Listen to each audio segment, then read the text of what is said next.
It's been so We meant to call long. it Stream Team, weren't you? Actually, I was going to call Welcome it to Stream. Streams You'll Enjoy, which seems very general. Stream. That's my geography channel where I hype up like various geographic features, but especially streams. Streams, really good I was about streams. to say Streams You'll Enjoy does sound like a great geography channel, I gotta say. But this is neither a geography channel nor a channel in which we suggest other streams you should probably be watching instead of this one. Aw. Um, but it is a little corner of the internet where three nerds will lie to you for approximately 2 to 3 hours, pretending to be people we are not, in places that don't exist, worlds that don't exist, and we will say things we definitely don't mean, and we hope from the bottom of our hearts that you enjoy it. And if you don't, well, there's only one thing to do. You just have to stay on this tab and not leave, raising our popularity until people find us, and then they can leave hate comments that really hurt our feelings. That's the strat. Yeah, that's the strat. Play it long That's the term, strat. folks.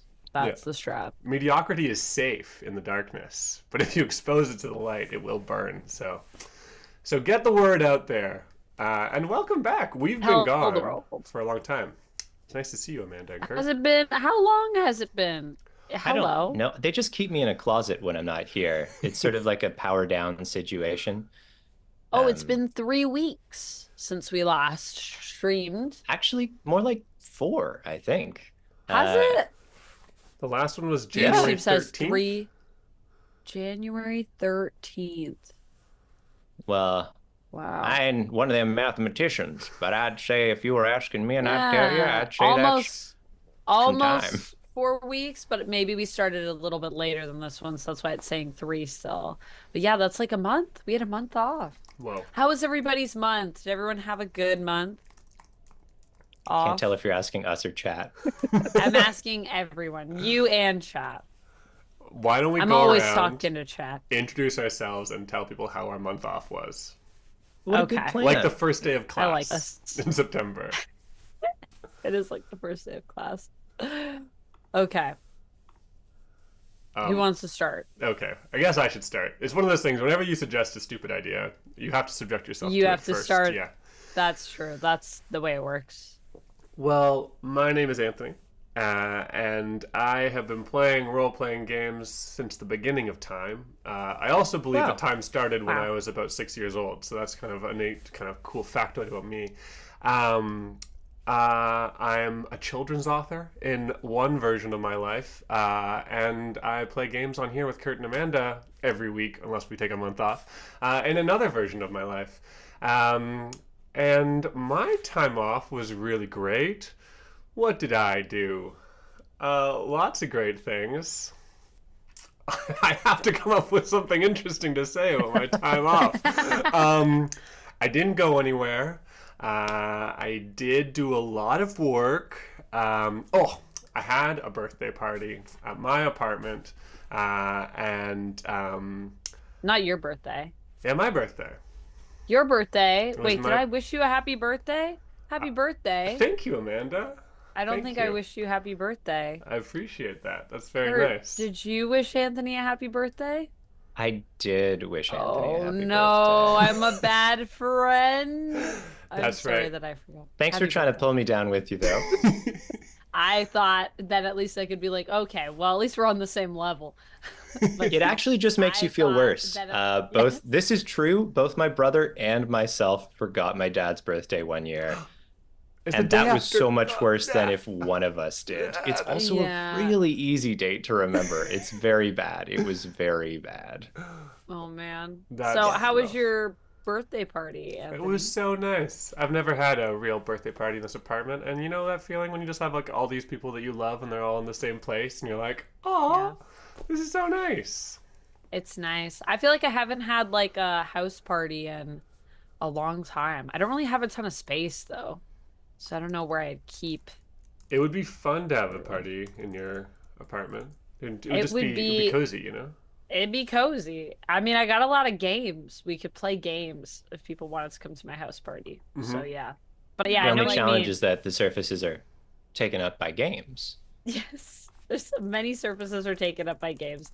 But you know what I could do? I could move some things out of the way into my bedroom for the party and then open up some of the space a little bit more in here. So yeah, that's awesome though. I love that. I feel like that's so it is. It's so nice to just like have a bunch of friends over and be like, we're all just like gathering for this event, and the event is me. That's nice. I'm the event. Yeah, it's pretty great. It's pretty great. It's fun. It's also nice to make all of your introverted friends really awkward by having to talk to each other. You know them from different corners of your life, and you're like, here, all sit in the same room. Now you don't know each other. Good luck, introverts. Oh my goodness. Yeah, that's also, but I like that. I feel like it's nice to also choose like to have a guest list and kind of think about like who's gonna come and then like who you could introduce to other people. That was one of my favorite things, and I used to have house parties all the time growing up. Otto, would I stream my house party? I don't think I would stream it. No, I would have to get everybody's permission before. And I will say I've already experienced being that friend that streams and records everything in their life and having other friends look at me like, are you really, is this really, do you really, does this need to be content? Really? So, yeah, I don't know. I wouldn't want to put that on other people. But I mean, if I had a bunch of content creators together, I mean, I think we would just make that a separate thing. It wouldn't be my birthday party, but it would be like a streamer party. Nice. Nice. Yeah. Although good luck getting streamers out of their homes. That's the trick. Classic problem. Yeah. Anyways, that's we me. say as we're all in our homes. We are. This is true. Kurt, who are you? What? Hold on. We're gonna go through the whole Amanda logistics of party and not say Amanda's name. Okay, Amanda, who are you? Fine. Hi, I'm Amanda. I am a YouTuber and a streamer and an actor and a cosplayer. People know me as Vampex13 sometimes. You'll see me in the chat as that, but I am also Amanda. I am both of these things. And yeah, I love playing RPGs with these guys, which is why we do that thing. And how was my time off? I went to London, England for 2 weeks. So that was really fun. And I had a great time in England.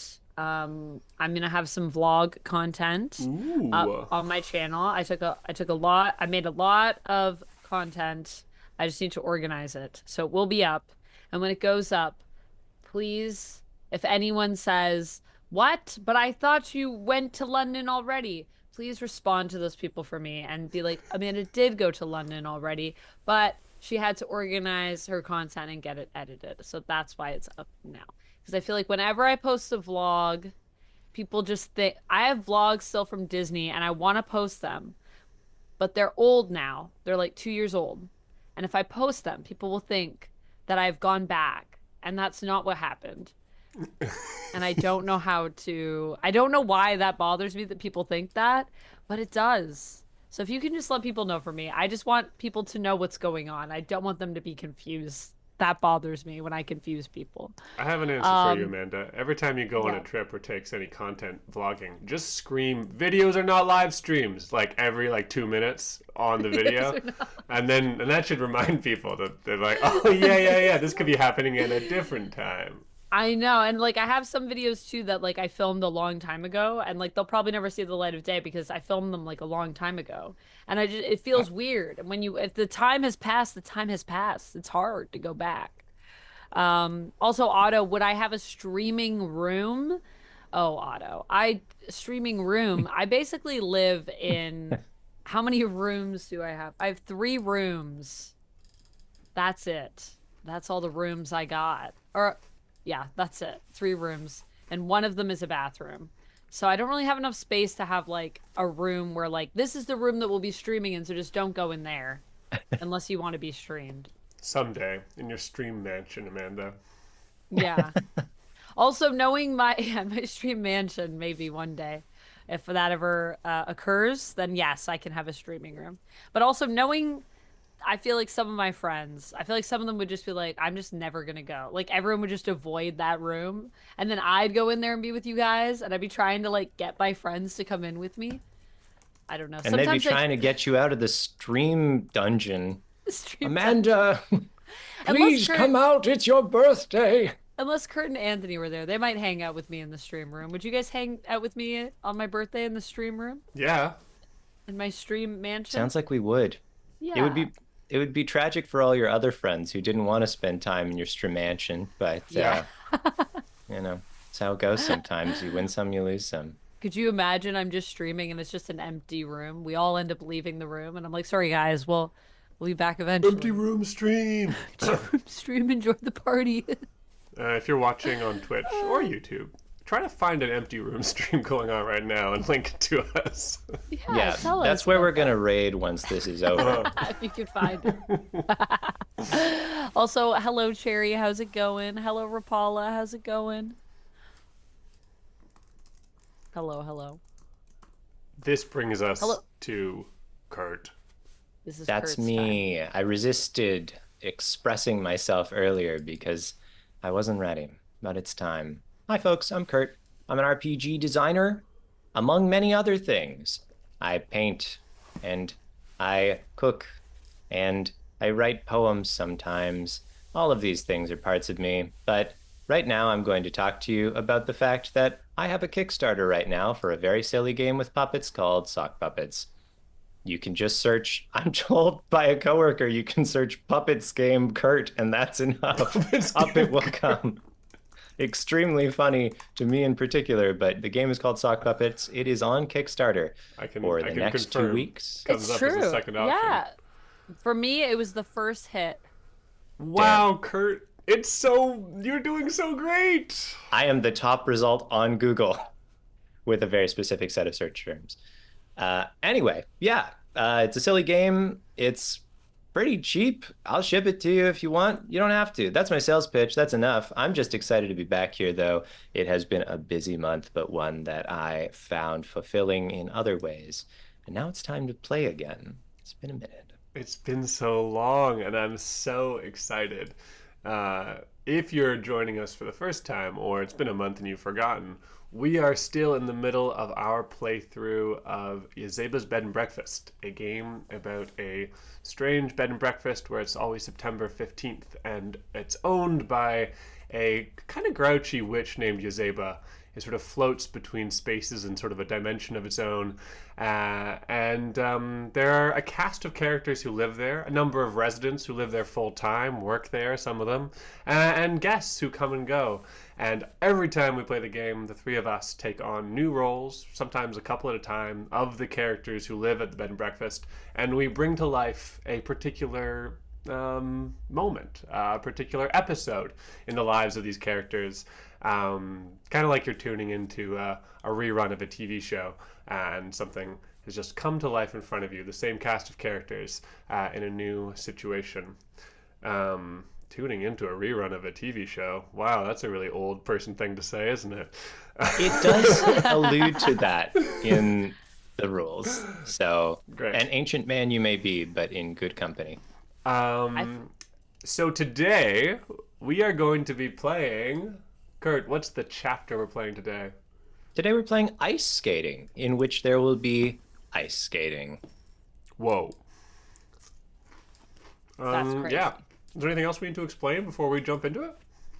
I guess just basic mechanics. In Yazeba's Bed and Breakfast, there are a bunch of characters. Sometimes they'll do something called a bingo, which means that something that advances them in a way that they want their story to go has happened. And a whoopsie is when they kind of mess up in whatever way that means for them. So each character has their own set of bingos and whoopsies, and sometimes there are mechanical implications of that, like today. We will go through the rules for this particular chapter because we need to learn them. It's a very quick process now that we have our bearings in the general in this book. It just gets quicker every week. But in the interim, perhaps it's time to go through the story that leads us into this chapter. That's right. Let's It's a do it. little blurb that introduces us to every chapter, and we are going to read it to you right now. Um, digital clockwise as always? As always. As always. Let me begin. The pond had frozen over, and Yazeba had determined the ice to be thick enough to safely stand on. So a crowd of folks from the bed and breakfast had bundled up to go skating. It was a beautiful day. The edge of the blue sky against the frosted grass, crisp and clear. Faint sparkles of snow drifted in the air, but despite what the thermometer said, the cold lacked teeth.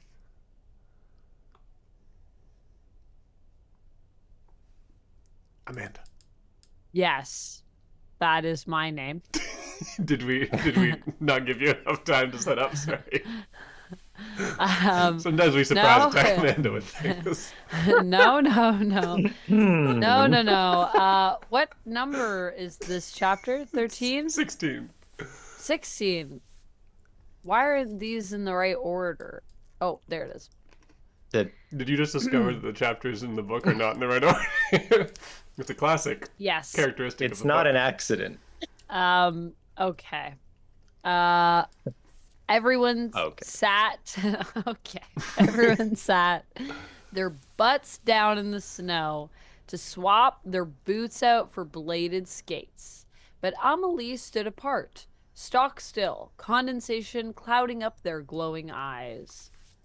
Will you not be joining us? Asked a small, deep voice. Parrish fiddled with the scarf tied around his body. He did not have a neck, and was beginning to suspect that calling attention to that fact had not been the most flattering wardrobe choice.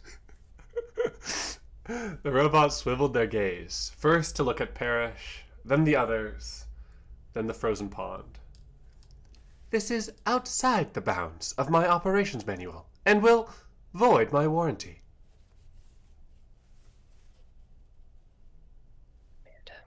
The robot... Oh, wait. Nonsense, my noble friend. Nonsense, my noble friend. Parrish smiled, gallantly extending them his hand. Amelie had to extend their telescoping arm to reach it, which wiped his smile away. But he assured her anyway. If I can skate on these little rubber legs, then with all of your mechanical precision, you'll be marvelous. The two glided out onto the ice together, slowly and carefully. Emily listened for the telltale sound of ice cracking beneath their metal weight, but it held them just fine. Hey Kid careened wildly past the pair on skates covered in stickers, shouting, "Look out!" And Parrish flinched away, but Emily held tight, and he regained his balance. Gazed up at Amelie with steel in his watery eyes. The most daunting challenges are also the most satisfying to conquer. And Great. That's ice skating. We're going to get to zoom in and focus on both Parrish and Emily today, which I'm pretty excited for. Especially because the last time we saw these two, they were kind of at war over the garden. That's true. They had a No, that was Sal, wasn't it? Sal was opposing. Sal and Emily, yeah. Yeah. Parrish was there, but he was kind of up to fight. his own things. As he does. As we all do, don't we? As we all do. Yeah, Parrish is our old, frog knight. Once a knight, now a frog.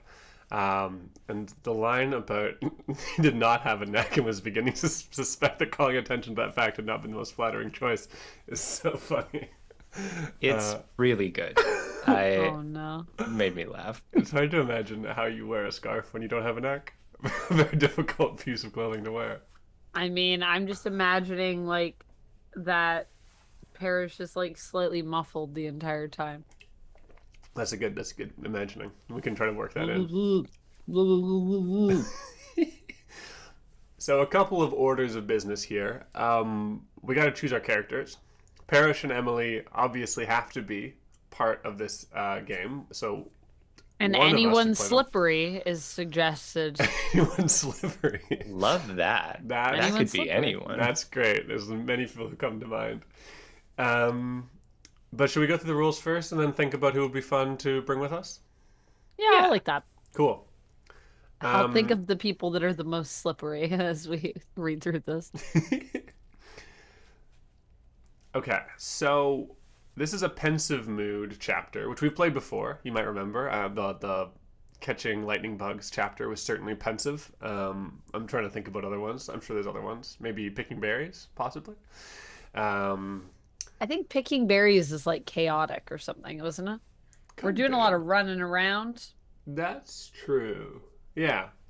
What defines a pensive mood game is that there are questions that are centering our game, centering this session. So we're going to have a number of questions that you can imagine being in the middle of the table if we were A playing mug at a table. of winter cheer was pensive. A mug of winter. Was it the one around the fire? Yeah, Nice. That was pensive. I it felt was. pensive during it. It's pensive and weird, it says. Okay, cool. Damn, me IRL. That's so true. Uh, so we're gonna have a couple questions, probably one chosen by Parrish, one chosen by Emily, which we're kind of reflecting on as the game goes on. And so anytime anyone does a bingo or a whoopsie, as Kurt describes, something that your character is personifying your character's best trait, something that personifies maybe your character's bad habits, you will take a token from one of those questions. And if you did a bingo, you'll keep it. And if you did a whoopsie, you will give it to somebody who might benefit or learn from your mistake. Special rules this time. Kurt, do you want to tell us a bit about it? Have you had a chance to look? Yeah. So this time we have two questions. One is, I guess, Amelie's question that is central to their experience in this chapter, and the other is Parrish's that is central to his. Before we begin, we are going to be choosing which question each of them is going to harbor. Both of them are thinking maybe not critically, but certainly with reflection and maybe discomfort and hopefully growth with respect to their physical forms. And so Parrish might ask, how do you stand tall when you're always underfoot? To himself. He might ask, why is gliding through life so much easier for everyone else? He might ask, what is this body even good for? Emily might ask, what am I supposed to be doing? How do you break out of a rut? Or why is trying new things so hard?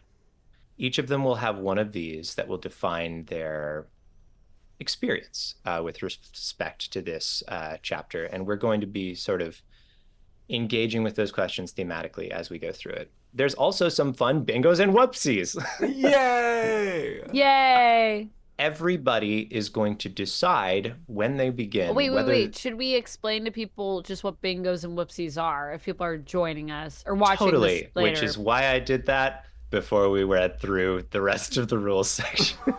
Oh, did you? Yeah. It Yeah. happened earlier, but it's okay. Oh, at the beginning. What's going Okay, on? sorry. But I agree with you. It's a good thing to do. Yes. Never mind. Then what Kurt said earlier, that's what they are. Great. Thank you. Really, yeah, that's right. Everybody is going to choose if they're going to be graceful or helpless when they first hit the ice. And Okay. graceful lets them do the following whoopsies: show off in front of someone who's struggling, or attempt a complicated trick, lose control, and become helpless.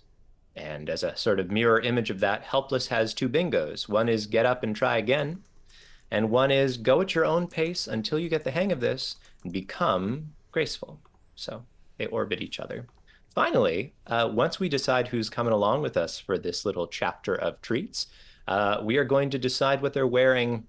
And there's a fun little Wander Home-esque pick list that we get to choose from. I see all bundled up. Yeah. A fur-lined hat with ear flaps, perhaps? Red mittens. Soaking wet jeans? That's so real. Ow. It is real. Cold. Okay. This So is we're gonna making me want more have chocolate, but I don't have any. Sad.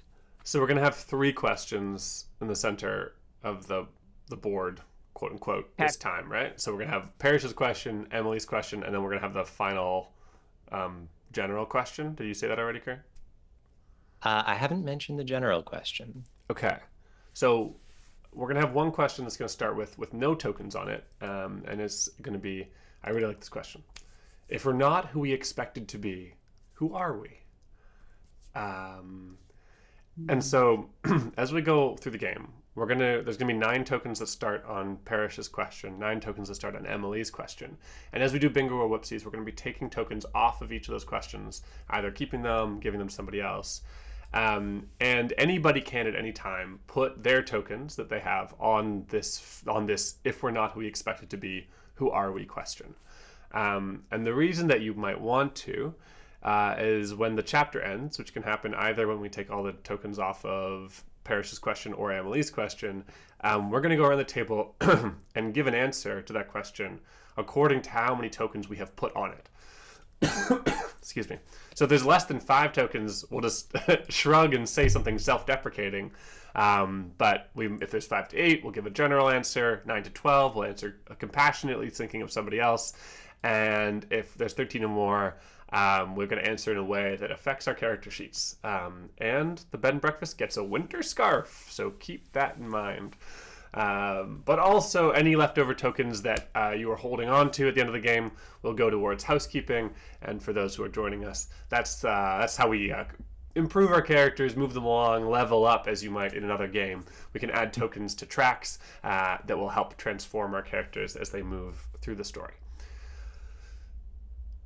I think that's everything. Yeah, nailed it. Nice. So we now need to choose characters. Someone's going to be Parrish, someone's going to be Emily, someone's going to be somebody else, and then each of us might want to pick up an extra character too. You could have a nice fun gang of skaters. Does anybody have any dreams? Well, I definitely think Hey Kid could be a good person 100%. to have. Hey Kid's pretty slippery. Emily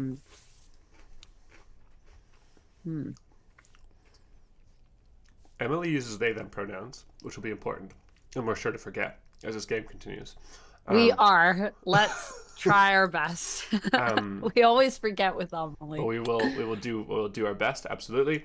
But in that blurb we just read, it does misgender. The book itself misgenders her. Them. Ah, damn it. Oh, you got where?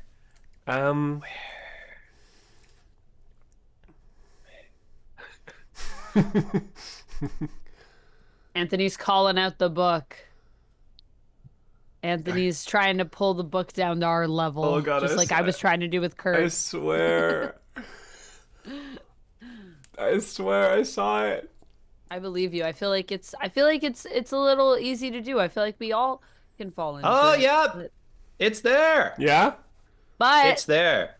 is it there because they know that we might do it? And maybe it's there intentionally to make us feel better about our own. Yeah, it's like when you forget a friend's birthday, but then your other friend also forgot their birthday, so it's fine. Yeah, you don't feel like I'm such a bad friend. So it might have been that they were like, this keeps happening, so maybe we should put it in the book so that people can point to it and go, see, they did it too. So we all make mistakes, all of us together. We're all fallible, and that's okay. It's more about how you recover than making the mistake. It's true. Also feels Pivot, like it's baby. going to be a theme for this chapter, honestly. That might be in there. Okay, so Amelie, Parrish, maybe Hey Kid. Yeah, I like Hey Kid. That's a great suggestion, Amanda. Sorry, I got off topic immediately, but that's fun. Do you want to be Hey Kid? Because we could just walk in right now. Sure, I can be Hey Kid if you guys want me to be Hey Kid. Great. I love when you're Hey Kid. Thanks. I like being Hey Kid. Anyone from the guests that we feel is slippery? I feel like almost every character is kind of slippery, like a little slippery. Well, I feel like going through, I kind of agree with you. I think Viv is slippery. I think the rabbits are super slippery. The rabbits are Rag funny. and Bones. Super slippery. I'm imagining romantic ice skating between Mr. Boggs and Viv. It's in my head. Oh, interesting. I like that. I'm Part of curious me- to see how Mr. Boggs does skating. Dog, That's dog, fair. and dog could be slippery. I'm thinking about how. So, hear me out. Okay. Gertrude is normally not slippery, Yeah. but Okay. with this like gauze of very heartless, ultra graceful, weird magic. Like Has she that become slippery? maybe. I actually really I like could that. see that. I could see that. Yeah, Yeah. Especially definitely. if we're not who we expect it to be, who are we? Yeah, exactly. Yo, that's Yeah. exactly the question Gertrude needs to answer. That's a good exploration for her. Okay. I'm gonna add and be Gertrude. Nice. How about Whoa. that? I think this is a first non-Anthony Gertrude, um, post the event in which Gertrude sold her heart. I think it might be. Do we want to bring the Moon Prince as a response to Gertrude so that, I'm just curious about them interacting. That's all I'm saying. I'm hearing you. You're being heard. Do we have wait, how ensemble have we just made this? Well, we don't need all of our suggestions. It could be Gertrude and the Moon Prince, Hey Kid, Emily, Parrish. It's like all residents, super main cast. Yeah. Super Yeah. main cast. Super main cast. We could have Yeah. a scene of Boggs and Viv if we need. You know? Yeah, we could pull them I'm in. seeing the wisdom. We could have the rabbits all over the place if we want to sprinkle that in. Just auxiliary characters if needed, you know? Sure, just a little Fuel in the accent. fire. Yeah, I like it. Cool. Okay. Nice. I mean, look, there's going to be a time when we'll have everyone involved. And we all know when that will be. That will be the Pancake War, which of course will be happening next week. Next So make week. sure you don't Yeah, miss yeah. the Put it on your Pancake War. calendars. Pancake War is coming If there's one thing you can rely this on, summer. If there's one thing you can rely on, it's the fact that Liza and Joy will promise that Pancake War is next week. Every time. And we always We're always telling deliver the truth. the promise Yeah. of the Pancake Wars. We We've deliver never the lied promise. to you. We've never not promised. So I'm electing to play Moon Prince because they were my idea. great. Yeah. And do then it. I'm debating Parrish or Emily for myself. Who do you want more? Maybe Kurt's playing my character, so I should play his and be Parrish. Yeah. Ooh. Ooh, I like that. Yeah. Okay, so we don't have anybody playing Emily, Amanda, and both Amanda and Kurt don't have a second character as of yet. So I don't know if you guys both want Should we necessarily a second fight character. to the death, or what's the best course of action? Maybe we, could like- have a sixth character. I was actually gonna say I wouldn't mind if Amanda and I kind of juggled Emily as relevant because I feel like Yeah, there's going you to be wanna share? scenes. Yeah. And then Yeah. just whoever the other person, like, just if we're playing opposite, Yeah, whatever scene demands that don't we play be- opposite yourself, basically. Yeah. Yeah. Yeah. The old Amandert combo. Sounds good to me. I'm down The to share. old Amelie with you. Kermanda. I like playing Amelie. They're fun to play. Yeah, they're really fun to play. Yeah. I was excited about that. Okay. Look, you get to play Moon Prince, I know, I'm also a having- delight. I'm having a great time. And you get to play Parrish. I can't hog every day them, you know? Anthony says, "Give me all these things." My I'll be all the characters. characters. You can all just be different Mr. Boggses. It would be fun to play this game with somebody who was like just hogged every resident to himself. Be the bunnies These are again. mine. You can be a guest. These are my OTPs. Oh my goodness. All of Also, them. Rapala, trust us. It's definitely happening next week. Pancake War. Make sure you're here. Don't miss. Yeah, don't Pancake miss. War. Hey, if you doubt it, never I do. mean, why would you doubt it? That is not going to Why happen. would you doubt Rapala. us? Come We've on, you never gotta given you a believe. reason. If you don't believe doubt. it doesn't come true. Yeah. That's how wishes and pancake wars work. You must believe in the war of pancakes. Yeah, that's true. Oh man, we definitely got to do Pancake War. It's happening. Uh-huh. Mm-hmm. Mm-hmm. Mm-hmm. Guys, is the canonical story for how Parrish became a frog that Parrish kissed a princess who was a frog and got turned into a frog? Has anybody ever read Parrish's character sheet in detail? I don't know about that. Is that what it says on the character sheet? Yeah, I think Yeah. so. Parrish has a Really? pretty interesting backstory. You can actually see there's a short story in the book about when Parrish arrived at Yazeba's, because Parrish was actually the first guest. Oh. Wow.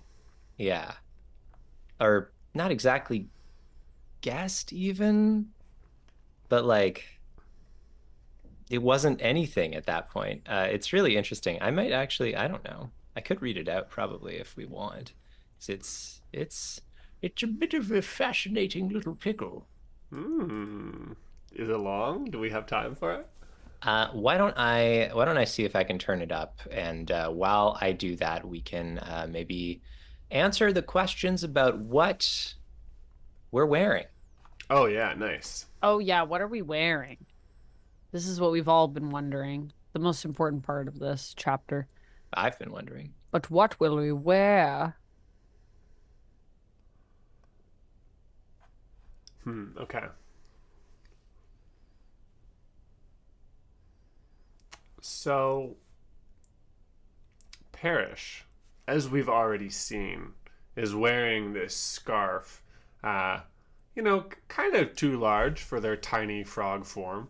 That is wrapped around the middle of their body several times. And this is producing quite a lot of warmth, which is good. But Parrish has the problem of not having a standard number of fingers on either of his hands. So he's had to figure out what to do about that. And so, unfortunately, much to his embarrassment as a knight of the realm, he does have socks double layered on both of his hands in order to keep them warm in the cold today, which just contributes to his whole look of not being quite as elegant and gallant as he would want. But he's got to stay warm. I mean, he is a cold-blooded creature, I'm pretty sure. So warmth is quite important. It is. You know those hot packs that people have when they're skating, where they like I don't know. I think you break them or those. something, and then they warm up. Yeah, they're like little heat pads when you open them. Yeah. Then they're good for the few hours. Right. I have so some. so I love those. he's shoved them Hot all pockets. in his clothing. There's a layer of them on the inside of his clothes. Oh my God, I Because love it. he's cold blooded, so he's got to stay warm somehow. So that's what Parrish is wearing today. Maybe with two cute little earmuffs on the top of his head, two cute little red earmuffs, I think. Love that. It's cute. I'm Great. imagining Moon Prince. Moon Prince has got a bit of kind of effortless style to them, I think. I think just like how growing up in Paris might give you just an ethereal sort of effortless style. Growing up with a moon has a similar effect, except it's much weirder.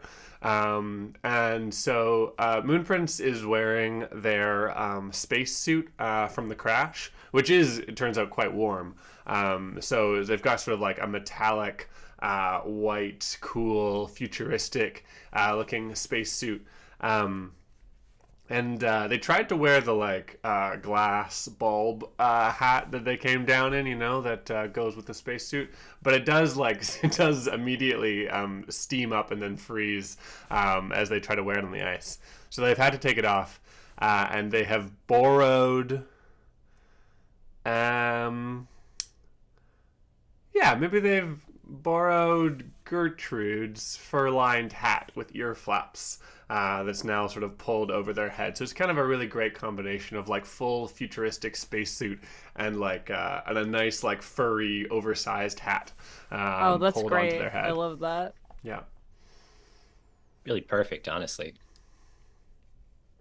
I feel like Gertrude is decked out in normal clothes as several layers. Gertrude, not the most comfortable with this whole corporeal situation even now, and I think the approach is just sort of scarf on scarf, you know, maybe there's like a few sweaters that are all sort of layered up on top of each other. And yeah, so thick flannel shirt is definitely a part of this. I think there's a couple of them. And we're going to go far too many layers. But I think Gertrude being too warm in this environment is also oscillating between that and not nearly enough layers. Because you get too warm, you take off your flannel, you take off your other flannel, you're just out there in your like long sleeve t-shirt and you're like, oh, well, this is fine. I'm so warm. And then suddenly you're not warm anymore and you need to rush and put on your stuff and it takes forever to get warm again. And you're sweaty, but also cold. Ugh. Oh, I hate that. It's like it makes you more cold, even though it comes Skating from the sucks. heat. Man, skating is hard. I think Hey Kid is like how you guys know A Christmas Story? I do. Yeah. You know when he's all bundled up and he like can't put his arms down You in see, his I like to call snowsuit? those marshmallows. Yeah, that's that vibe that Hey Kid has. I think he's got snow pants, They, jacket. Oh, yeah, sorry. That's the vibe that they have. They've got snow pants, they've got the jacket, there's a jacket under the jacket. There's like a cap with earmuffs, a scarf that's too big that it's just been like wrapped around them an insane amount of times mm, and I think they have the mittens. The one thing they're not wearing is they refuse to put on their mittens. That's what I'm imagining. But they have the right. mittens that like have the String? string, Oh, so they're connected. nice. Love That's that. awesome. I missed So those they can't strings lose kind of. them. And I Yeah. think Hey Kid has just been saying the entire time whenever anyone brings up that they should really put on their mittens, like, I'll put them on later. I can't lose them. They're attached. I'll put them on in a second. And just refuses to put them on though. Like will not put the mittens on. That's great. I'm never sure if Amelie wears clothes or not in I think general. Amelie's wearing like token clothes. Yeah. As like just to create a vibe. Yeah, to accent the winter environment, right? Yeah. Yeah. I feel like they have a scarf. Yeah. There's so many scarves. People leave scarves places. So the bed and breakfast always has like a couple lost mittens, a couple extra hats, a couple Do you extra think that's what scarves. makes up Amelie's outfit? They're just wearing like stuff from the Lost and Found, so it's like all mismatched. Yeah, I think, have you ever seen those like, there are scarves that are big enough that they're basically like a cloak if you wear them. And I think Amelie has like one of those over everything. Over Um, everything. Yeah, just to kind of like make a wow outdoor statement. And it I is think Amelie has a interesting. top hat because I think they saw a picture of like a snowman dressed up and they thought that was winter attire. Classic winter attire. Yes. I like the idea Yes. that They Emily have a has top dressed hat. up just to kind of make other people feel comfortable. You know, it's like, well, I better put some things on just so everyone feels okay about this. So everyone's not weirded out. Don't get weird about this. Well, this is great. I think that's everybody, right? Yeah. Yeah. Did you want to read us a Is that little it? story, Kurt, or should we choose some questions? Why not? Whatever. Read We're us all a story. here. Whatever. Read us a This story. is a good one. It's a good one. Rent and taxes, Parrish's arrival, and how the B&B came to be. It all started innocently enough, with one down-on-his-luck knight appearing on her doorstep to beg for a counter-curse. I throw myself upon thy mercy, the frog knight had said, which was a mistake because Yazeba wasn't sure she had any mercy left to throw oneself upon. If she did, it was probably hard and spiky. But he didn't leave when she told him that she couldn't break his curse, and he promised to make himself useful around the place if he could shelter there while he figured out his next steps. And so he did. He was a simple cook, accustomed to boiling foraged soup in a helmet over a campfire, but before the witch knew what had happened, he'd dutifully weaned her off her routine of table crackers and diet sodas. She suddenly found herself taking 2 or more meals a day. Sometimes there was even a vegetable. There'd be more zucchini. I've read the almanac you left downstairs, and it's prime harvest season, Sir Parrish told her some weeks later. But, well, it seems you have an infestation of rabbits. Undermining my fortress? She fumed. They are quite cute, for what it's worth. Well, we'll just see about that. That afternoon, the witch toiled in fumes and blazing heat, concocting an enormous vat of bubbling poison in the darkness of her study. Puddles of it sizzled where they splashed on the floorboards as she hoisted it clumsily down the stairs and out onto the gentle green of the lawn. But for some reason, she found that she suddenly felt, well, a little silly. So she hesitated on tipping it over into one of the many, many rabbit holes. Was she really going to lay waste to her own backyard just to keep the wildlife out? She collapsed by the cauldron to catch her breath and caught sight of a handsome, tawny rabbit in a blue waistcoat, blinking at her from another warren exit closer to the garden. Listen well, little beast, She smoldered at it. this is my hut, which is where a witch comes to be left alone, and I paid dearly for it. If you and your ilk insist on burrowing holes, the least you can do is share the fruits of my garden with my... She hesitated, not sure what word to use to describe Parrish, before settling on my visitor. The hole in her chest ached. The rabbit twitched his nose and disappeared. And with that, the precedent was set. No matter how impenetrable her lair was supposed to be, she'd allowed the frog and the rabbits to buy their way in, and so could everyone else. She complained viciously of the imposition when the Lyranthial elves came upstate to hide away from some socialite gossip. Despite her unpleasantness, they left behind a chest of gold and rubies she could use to fix the roof. She scowled at the wet footprints the Lady of the Lake left in her hallway leading to and from the bathroom, but the lady's ancient coins spent easily enough, even if you had to scrape the algae off them. You've collected quite a lot of rent, Sir Parrish told Yazeba one day. You're going to have to do some paperwork if you don't want any tax collectors sniffing around here. Yazeba told him she didn't have time and that she'd handle that when it came to it, but he continued to pester her all week. It seemed he'd interpreted what she'd said as a threat and taken up the quest of saving the tax collectors' lives, whether they deserved it or not. On the day of the deadline, he asked her, What's the name of this business? And when she regarded him icily, he explained, I don't know if I'm filing the right forms, but it needs a name regardless. What do I care? She asked, waving her cigarette and retreating up the stairs. There is no business. None of their business. So Parrish frowned at the forms, gripped the pen in both webbed hands, and wrote Yazeba's bed and breakfast. And so it became true. That's Cool. the origin story of the bed and breakfast too. That's neat. Yeah. For any other story, I wouldn't have read it that long, but damn if that isn't a cornerstone. It's a good story. It's a good story. And we're That's going to cool. tell one of our own. Right now, I guess. I guess that's what we do.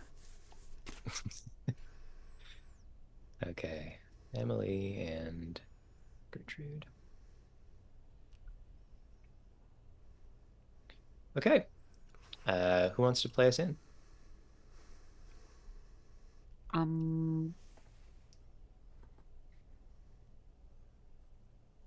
I think Hey Kid is enthusiastically throwing themselves onto the skating rink, having rushed ahead from the group. And Now be careful out there, please. what? Wait! Watch me! Look at what I can do! And they immediately try to do like a backward circle on the ice and fall onto their face. No! Oh gosh! And That's part of it. That's what I wanted to show you. Look. And then make snow angel, ice angels. And Hey Kid starts flapping their arms on the ice, literally affecting nothing. around them because it's ice.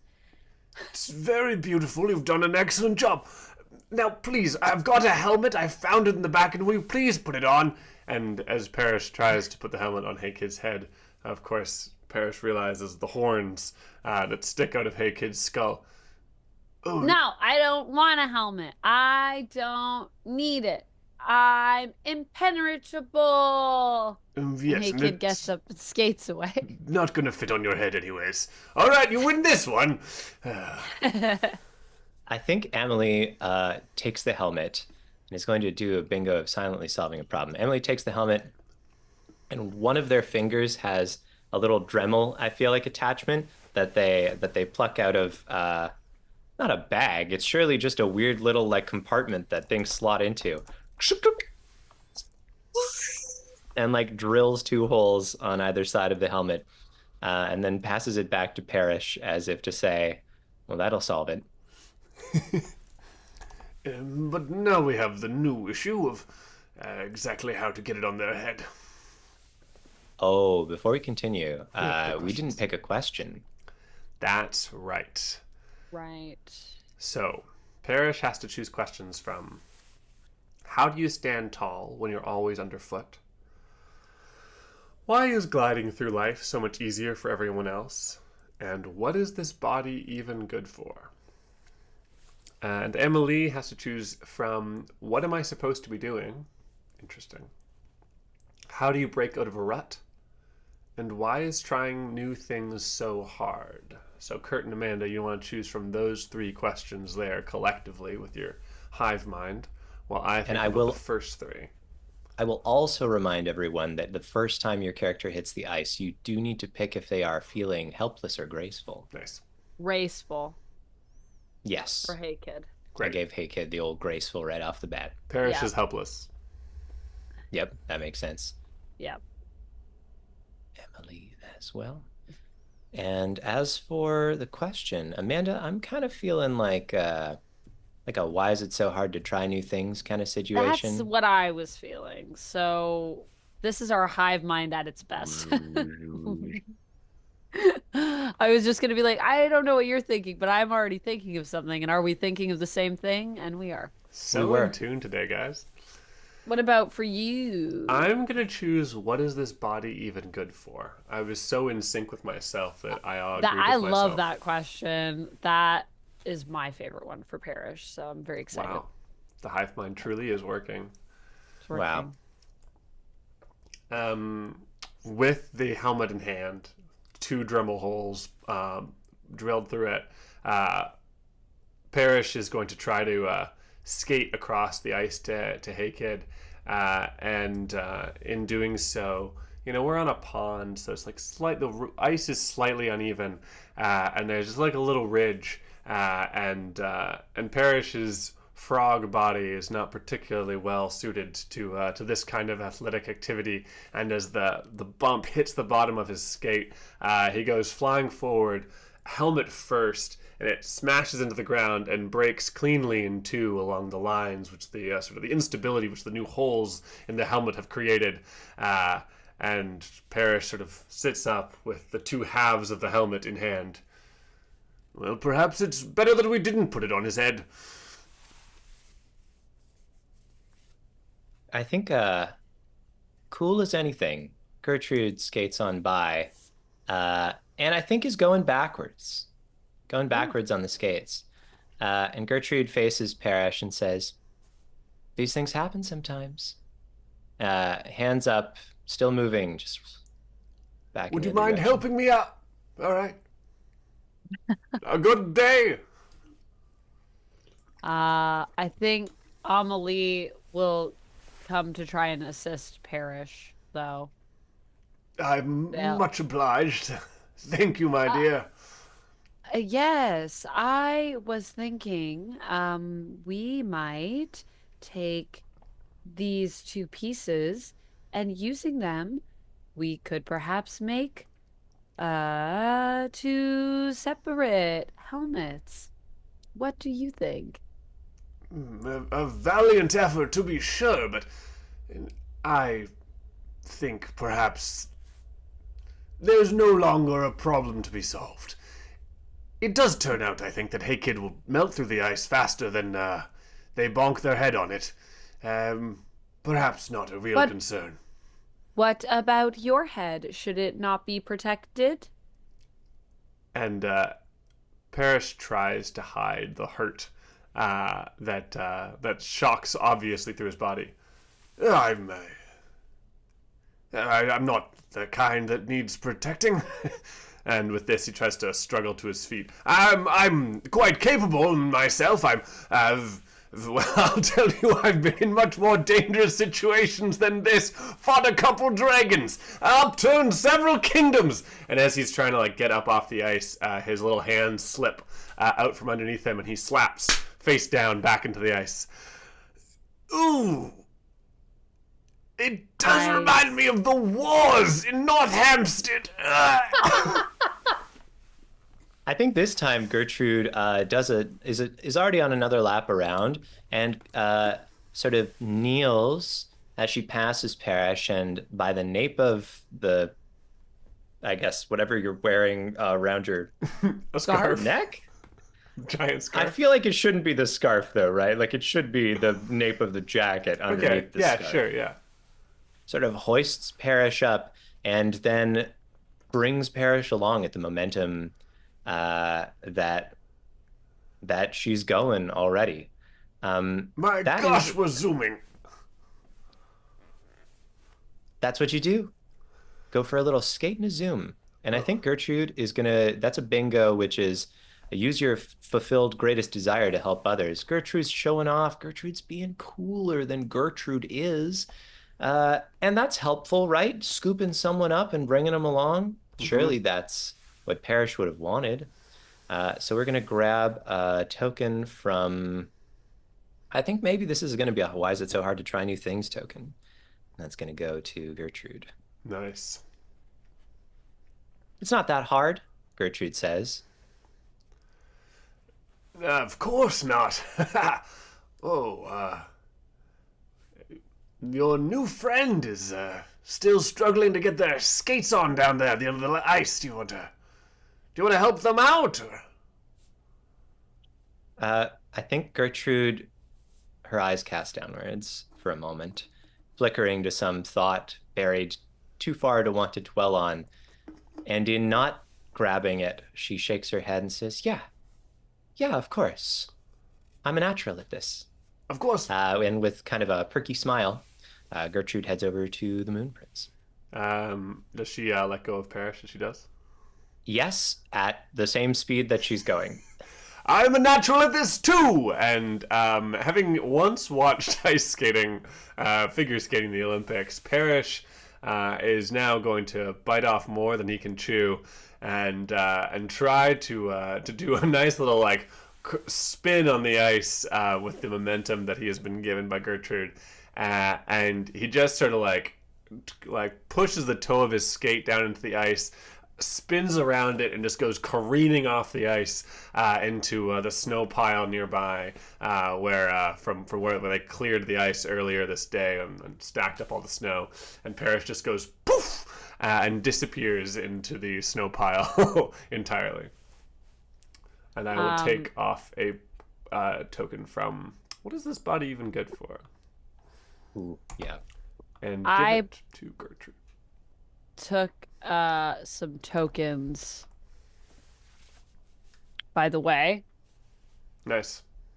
I took a token for Amelie and one for Hey Kid because Hey Kid got to a place first, so that's a bingo.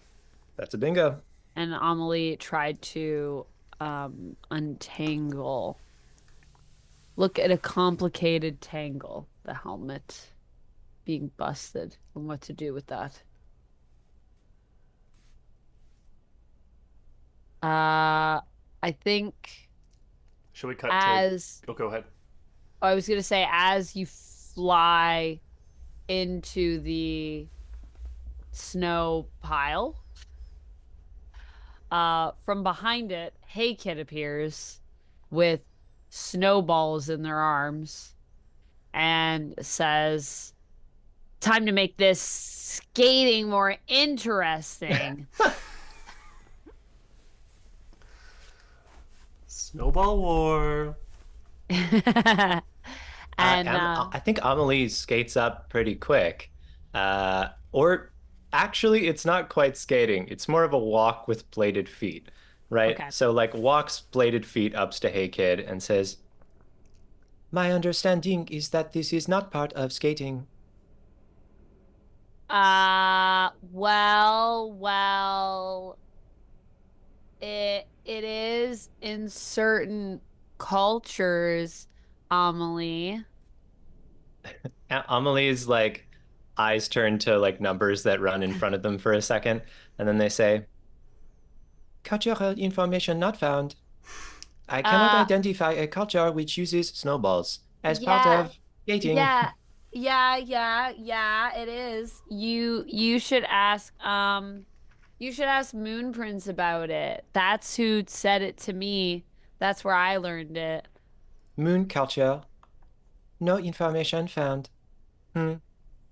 That's right. You'd have to look in the manual, and I don't have a copy with me right now. Okay, bye. And Hey Kid skates away really fast with their snowballs in their hands, snickering to themselves.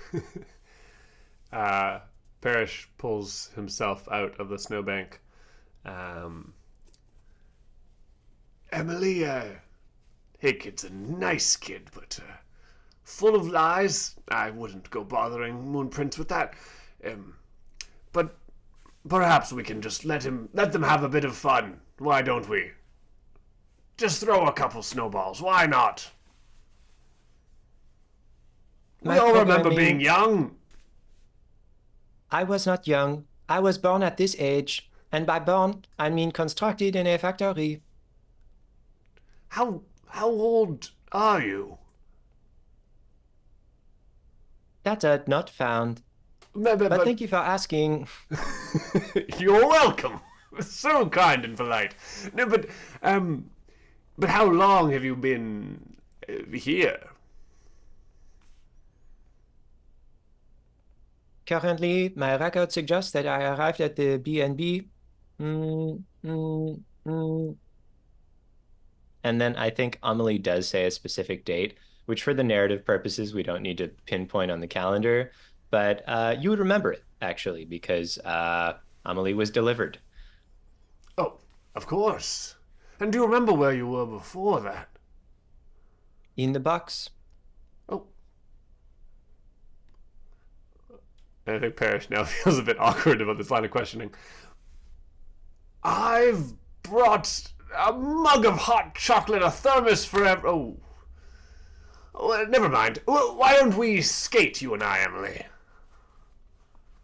That is the reason we are here. I concur. Very Everyone true. stop and look at this, says Hey Kid, interrupting, and grabs all of the snowballs at once in their arms and attempts to do a pirouette, throwing snowballs at everyone and hitting them. Their accuracy is not good. They hit themselves somehow with a few snowballs that go up in the air and come back down on top of them, and not really being able to fully even utilize their arms because of their many layers they're wearing. They fall over, and the almost the force from the pirouette makes them also spin around sort of on the ice on the ground. Once again, Amelie is going to go and try to intervene with this situation. And I think the way that Amelie is going to move this time is not a walk. No, we're here to skate. So Amelie skates just like anyone would by activating their like vacuum component, setting it to blow and putting it behind them, not moving their legs whatsoever. I'll give my token to Parrish since I whoopsied. Nice. Amelie reaches a hand down, which like morphs away from vacuum mode and is now a hand, and says to Hey Kid, "Are you okay? Do you require first aid?" No, I'm good. I just slipped. It's slippery on here. No one told me it was going to be this slippery. I didn't know. Slippery is the objective of skating. I am given to understand that slippery is the reason we are here. And you said when you started that you hope you could slide very fast. Yeah, but I didn't think it would be so slippery. Why is the ice betraying me? My sweet child, Paris says, sort of going way too fast across the ice towards the situation. You poor thing! And Paris grabs one horn of Hey Kid and sort of shoom, spins around in a neat circle. Never mind. Here, I've brought you hot chocolate to cheer you up. And sure enough, Parrish has a thermos in one hand and pours it out into the little top of the cup. Don't worry. It's very slippery. I'm terrible at it myself. You're great at skating. Oh, thank you, Parrish. Quite gifted for someone born among the flames. I mean... Thank you. But I'm supposed to... I'm supposed to be skating. I should already know how to skate. Why do you think that? Because Dog and Dog told me I only have 2 years until the end of the apocalypse. The apocalypse. And I need to be able to... Dogs cannot speak. Volunteers Emily helpfully. That's not the most important part of that sentence, Emily. Maybe not to you, because you are a robot. But to me, I'm a me, okay? And Does they Emily did talk know to this me. fact? I think Amelie's processing, and when Amelie is processing something, it's kind of like, have you ever clicked on something too many times and you're like, oh, I just got to keep clicking and then eventually it'll work. But actually the computer's already like steaming behind the scenes, trying as hard as it can to solve this problem. So just the more information that gets added to this consideration, the longer it's going to take Amelie to process. So she's just like, they're just like listening, not saying anything. And so that's what Dog and Dog said. And now I'm supposed to be able to skate, because otherwise how am I going to bring the apocalypse to people that are in the North Pole? It's really far. How am I going to get there if I can't skate? So, just so I've got this straight, it's your job to bring the apocalypse to everybody. Yeah, to everyone. It's my gift Oh to dear. the world. But I can't do it if I can't skate. This hot chocolate's really good, thank you. Oh, very good. And well- Hey Kid, tears sizzle on their face. They're so hot. As they cry into the hot chocolate. Do you want to take off a layer? No, Okay. I'm just enjoying the beautiful moment because it's really pretty out here. Hey, kid, if I could, I just want to tell you something. Nobody knows how to do anything until they try. The first time I ever tried to slay a dragon, gosh, I was absolutely miserable at it. It took me 14 attempts, and I burned my little rear end several times in the process. Absolutely embarrassing. I'll tell you, the princess that I was trying to save that day, she did not want anything to do with me. Wouldn't even come to the ball with me. I saved her life. She was embarrassed. But you did it. You I did saved her. And you defeated the dragon. And not just that dragon, several more dragons, much more fearsome than that one, and I could never have done it unless I looked like an absolute fool to that first princess. That's the way things work. So, is what you're saying that I should try to bring the apocalypse every day for the rest of my life, and one day, maybe I'll do it.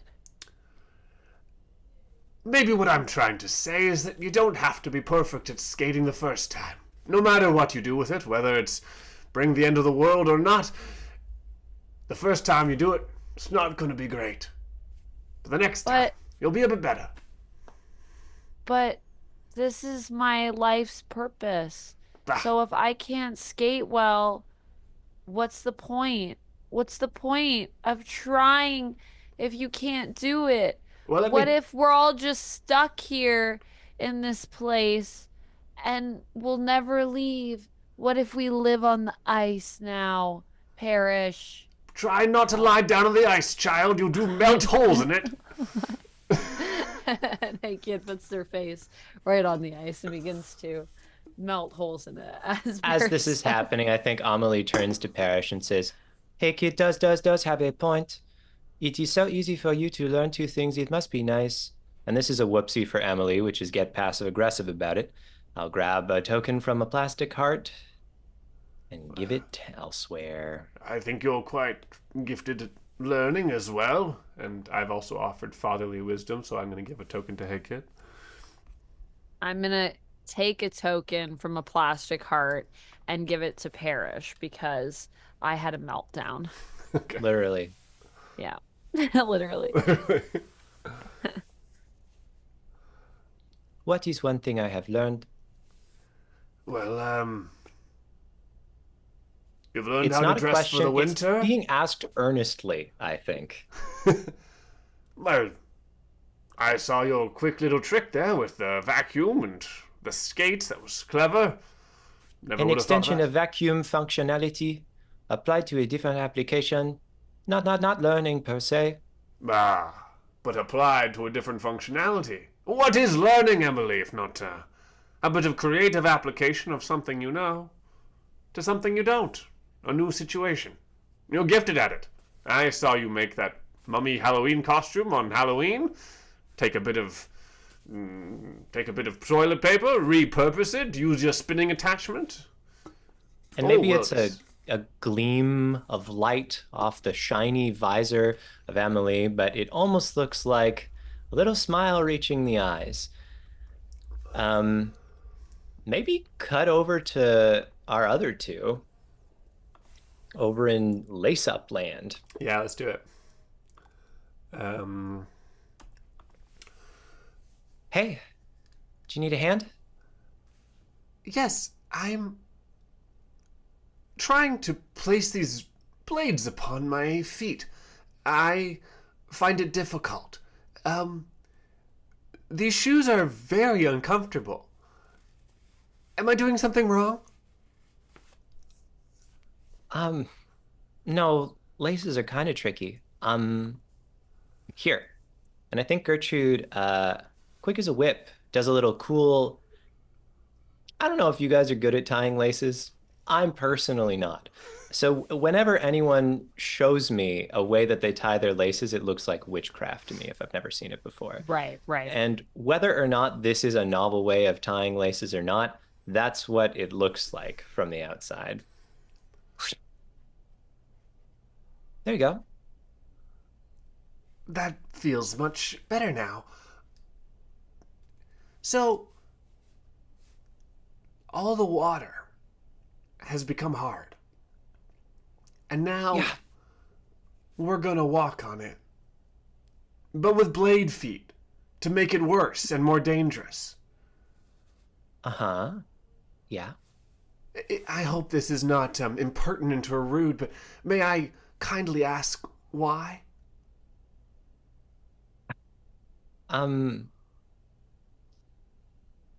For fun? To go quickly and feel free, I guess. Okay. People do it because you can feel the wind in your... Oh. I guess you're not really up for having your face out here, so... But wind in your face, I guess. Is the Moon Prince wearing the big globe thing on their head still?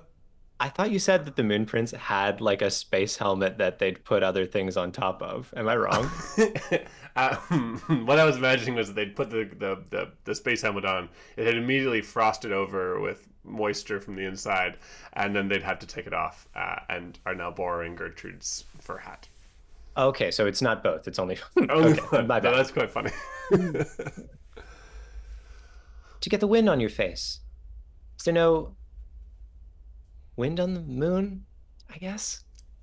No, there's no wind on the moon. um, there's in fact very little air at all. And quite a lot less gravity, which makes you feel free all the time. But I can see here on this planet where every moment of existence feels heavy and lethargic, it might be nice to, for a moment, feel like your true spirit, free and unencumbered by the weight of your physical body. Ooh. And in a move that feels exceptionally contrived and performative, Gertrude says, it's not too heavy here. It's actually not tricky at all to just, and then does this like spinning leap. This is a bingo, leap through the air, unburdened by a heavy heart. Gertrude does this leap as if going full speed skating, jumping and landing, but just does it in place and then lands and sort of puts her arms down and goes, ta-da, just like that. Wow, that does look very fun. Makes me feel like home again. Okay. Um. Uh. And Moon Prince sort of like hesitates for a second, then pushes themselves up off of the bench at the side of the pond and propels themselves forward. Very enthusiastically trying to model the same behavior that Gertrude has just shown off. And immediately, like, one leg comes like flying out from underneath them. And of course, they still have their like cane in one hand. They're trying to brace themselves with, but they are losing their balance. Does Gertrude do anything? Um, ooh, I think Gertrude is gonna skate up to Emily and say, "Hey, you've been helping folks. I think the Moon Prince could use a hand." Oh, I see. I Yeah. will help. In the And meantime, this has taken too long. Of course, the Moon Prince has fallen in a very cluttered pile of limbs at the far end of the ice. I'm Amelie, fine. Gertrude Amelie, won't do anything. Skates to the other side of the pond and does a little like pirouette. Uh, sorry, and over to you two. um, Amelie comes over, skates over pretty swiftly, and responds by picking up Moon Prince, holding them in the air above themselves, and then skating around with them as Oh, though they're doing like a two-person skating routine. this is Now you can feel the wind in your face. uh there is quite a lot of wind. Excellent and most beautiful this is. Could you put me down? Oh, uh, yeah, yes, of course. And Amelie lowers you gently to the ice. The Moon Prince tries to like shake out of Emily's hands too quickly, forgetting about Earth gravity for a second, and comes very solidly onto the On your onto the butt? ice. Yeah. Mm-hmm. Um, And as the Moon Prince uh, sits on the ground in front of Emily, you can see tears well in the eyes of the Moon Prince beneath their big round glasses. And oh no, did I hurt you? no, no, no, it wasn't your fault. I just I just feel this isn't my natural habitat. I'm an alien species. Yes, you are from the moon. Yeah, yeah, I'm from the moon. Have you ever been there? No, but I have looked at the moon from the earth and seen how beautiful it is in the light of the stars. It looks so empty from down here. Just a glowing orb, and there's nothing on it, and you can't see anything of what makes it good. You know, if you really know it, the moon, you can see the tunnels beneath its surface, the buildings etched into the canyons, the secret moss, gray-colored, of course, that grows in the cracks. There's so many details to it, and from here it just looks so round. It is quite round.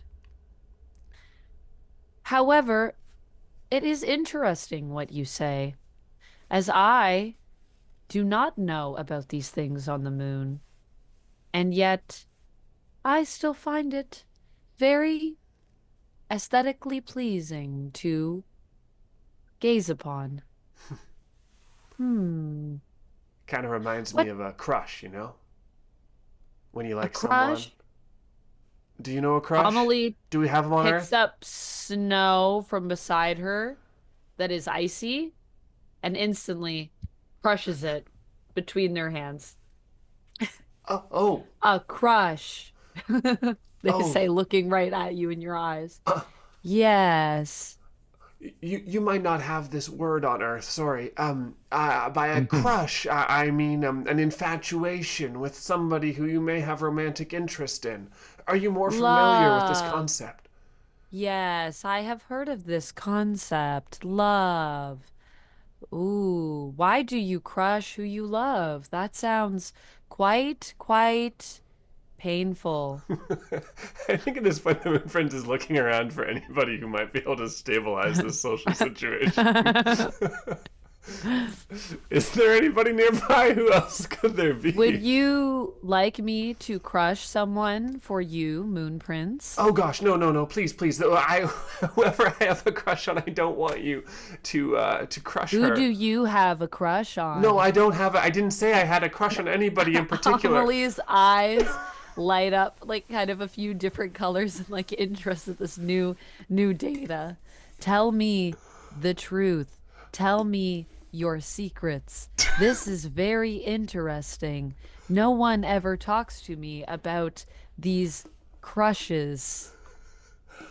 In spite of how cold a day it is, you feel flecks of rain on your face as wind blows it from nearby. And a familiar voice says, "It's impolite to ask someone about their crushes." Mr. Boggs is sitting in a full business suit and nothing else on the edge of the pond, not skating, just sitting, looking at the pond, thinking about water. Oh, I think I also did a whoopsie. Misunderstand ambiguity and did. nuance. Yeah. So that's I'll take that from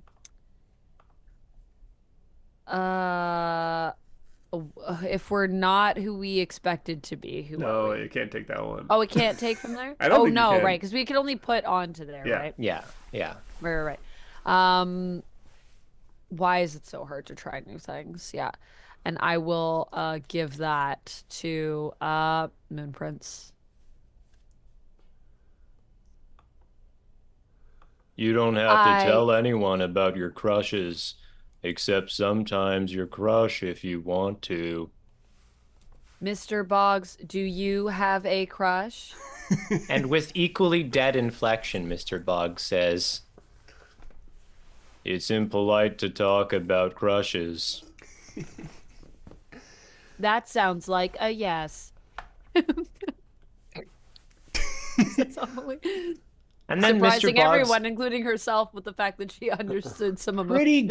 pretty good. Boggs's purple flesh starts to redden a Themselves, little, sorry. and Boggs says, "Statistically, it is very likely at some point in one's existence to have a crush, and there are a large number of people here, which I think makes it that's likely." when Viv skates up Wait. beside Wait. Mr. Boggs. Okay, yeah. For Viv's arrival, I think over on the other part of the ice where Hey Kid is skating, Hey Kid just hears like a thump thump, just like a muffled banging coming from beneath the ice. Hey Kid takes their hot hands and puts them on the ice and presses their face up against it to try to look through. And during that process, goes right through the ice and falls right into the water. And so from across from where Mr. Boggs is sitting, he can see this very strange sight of emerging from a hole in the ice, Viv sort of like just like propelling herself upwards from the water, holding in her hands a very soggy Hey Kid, just sort of like floating up, and she like gracefully puts him on the ice, and then like lands softly on the ice under this sort of plume of water that comes up from the pond. The rain around Mr. Boggs becomes hail, and the little pellets roughening his cheeks redden them further. I'm sorry. I got stuck under the ice. Thank you, Hey Kid, for your help. You're welcome. I never Says can Hey get Kid. used to the winter. It makes the exit from various bodies of water quite complicated. My rain becomes very cold, Mr. Boggs says, and then says, gulp, as audibly staring at Viv. Viv comes over to the conversation with the Moon Prince and Emily. Good day. It's nice to see all of you. What are we talking about? We are talking about crushes. How convenient that you have arrived. Mr. Boggs, are you warm? You look warm. I am warm. Viv is like staring out from beneath her like long black hair that goes over her face. Crushes are quite nice things. They're nice to hold softly in your hand. Mr. Boggs, would you like to skate with me? I don't have any skates. I only brought Hawaiian t-shirts as vacation wear. I did not realize I would be able to get the whole quarter off. Oh, perhaps we can borrow some. That sounds nice. Amelie opens their chest cavity and pulls out skates. How many pairs? How many do you need? 2. 2. Oh. They then proceed to silently lace up the skates on your feet. Oh. That's very kind. Viv settles down on the bench next to Mr. Boggs in his The lights hailstorm. in their eyes blink and they say, "Enjoy the skating. I will observe."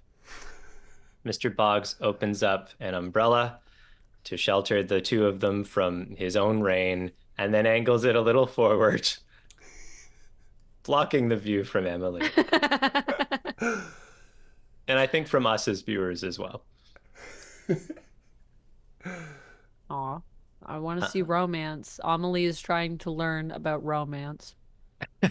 I mean, we could keep going on what they're doing if you want. No, I like it. It's good. Cool.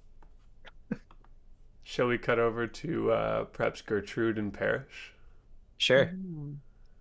I will take off of what is this body even good for as I silently fixed a problem, I think, or something like that. For sure. Also all. kind of stirred up that shit, but I feel like that's part and parcel to the situation. Had to happen. I silently solved the skate problem. That is true. But yes, the emotional turmoil, that Amelie definitely stirred up.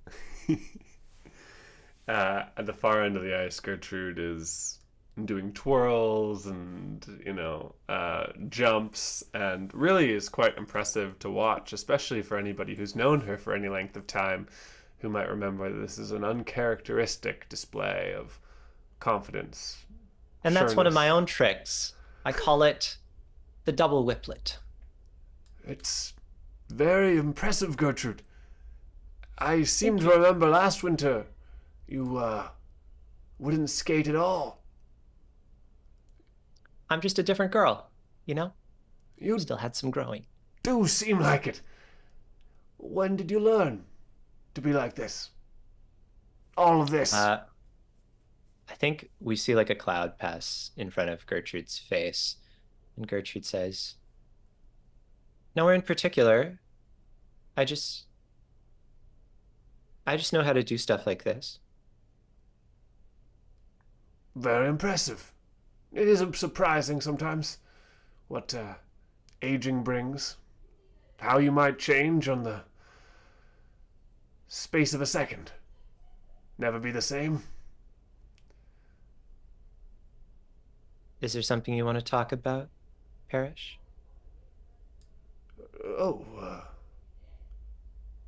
I just wanted to see whether you were interested in some hot chocolate. I'd like that.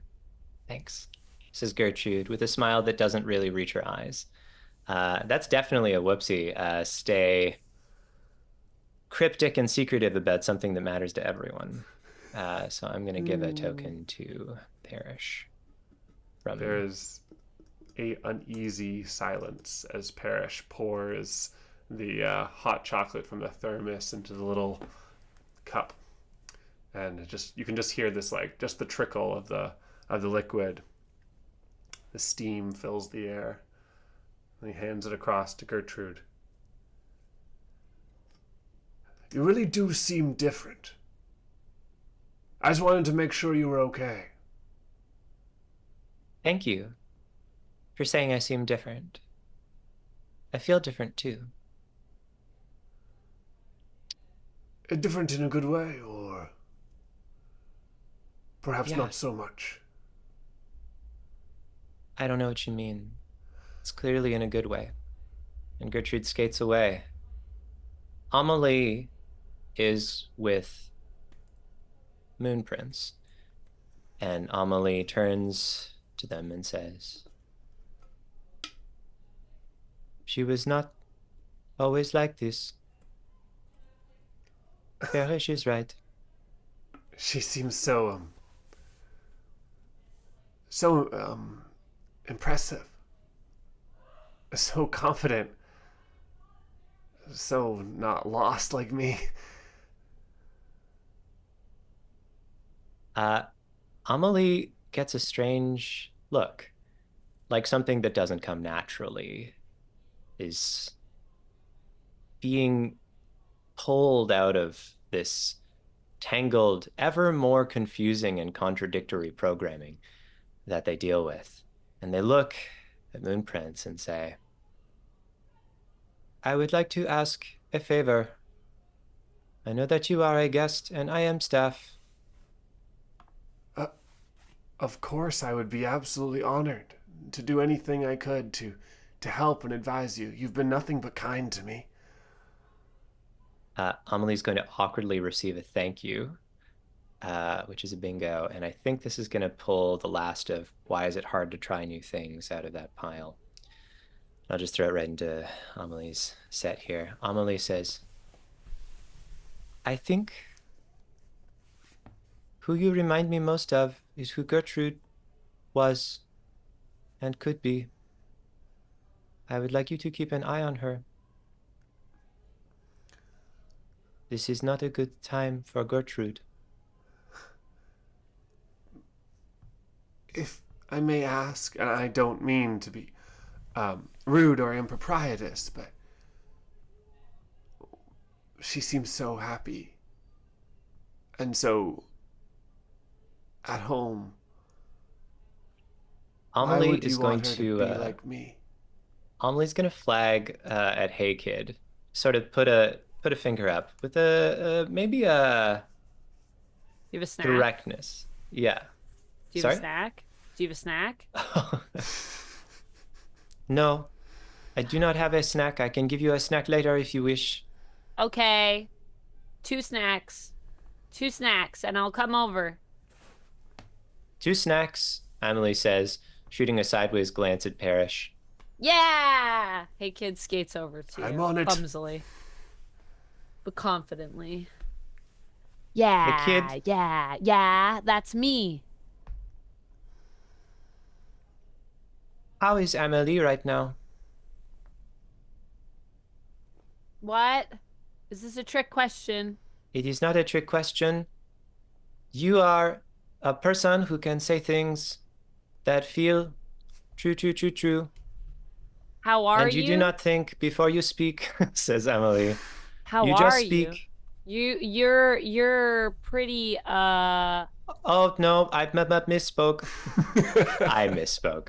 Out of character. I misspoke. How is Gertrude? Okay, well, to answer your first question, though, No, you do seem not kind of answer out first. of sorts. You seem like you don't know what's going on, Amelie. Are you struggling? Is this your programming? Are you broken? Do you need me to fix you? I can fix you. I have skills. Cold often And- affects the working of machinery. Yeah, that could be it. Are you cold? I see you have a hat. Do you need another hat? And Hey Kid takes off their earmuffs and puts them on you. So this actually is a situation where Hey Kid can reprogram Amelie slightly because Amelie is experiencing what's called Error 21 programming conflict, to which Right. the response is ask someone to alter my programming. The programming conflict is between prevent potential messes, which this is not, and befriend guests, And which is befriend also an guests. important priority. Right. So we can fix that. I know how to fix this. I'm good at this. And Hey Kid climbs on top of Amelie and starts tinkering. Verbal instructions are fine. No, I have to get close. I gotta whisper it into your ear.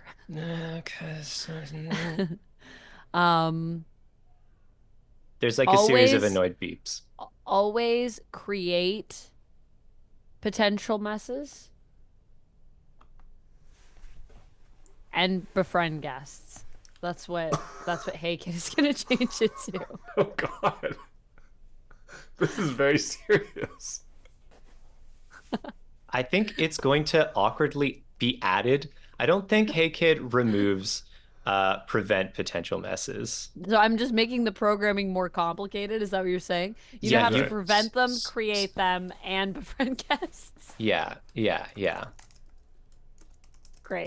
Amelie is going to sigh, which I don't think we've heard before, as Amelie doesn't exactly have lungs. So this is like a learned sound. And Amelie says, "Thank you very much, Hey Kid. But I that asked you a better? question." Oh, how's Gertrude? Yes. Oh, Gertrude's like a different person now. Gertrude is kind of mean. That's what I think. She's kind of mean, but that's fine. We're all mean sometimes. I was mean once. I was mean, and then I had to go to my room. It wasn't very nice. I didn't like it very much. That's why I snuck out the window. You should Don't not tell have used the Yazeba. dishwasher powder that way. The guest belongings all needed to be replaced. Look, if they didn't want their belongings in the dishwasher, they should have never left them out on the lawn, because that's where I put everything in the dishwasher from. Don't leave it on the lawn. That's a very entire helpful piece plan- of advice. May I Yeah, don't ask, leave your stuff on the lawn. young prince, another question? Who? You, Me? yes, prince. Okay. Prince. Prince what? Hand prince? We are both princes. What? I am. Okay. You're a prince like You're me. the moon prince. I'm the moon What prince. what am I the prince of? What would you like to be the prince of? I'd like to be the prince of if I had to pick, I think I would want to be the prince of the darkest dimension of them all. You are. Very good guess. I have a question for you. Okay. What was Gertrude Prince. like before? Gertrude was she didn't know they didn't know how to do things good. Gertrude, she was lost and then she got found here, but then it was like she didn't really want to be found, so she just stayed lost, you know? And then she tried to do things and pretend it was cool, but it was never cool. But we just would nod and smile because Gertrude, she tried really hard, and sometimes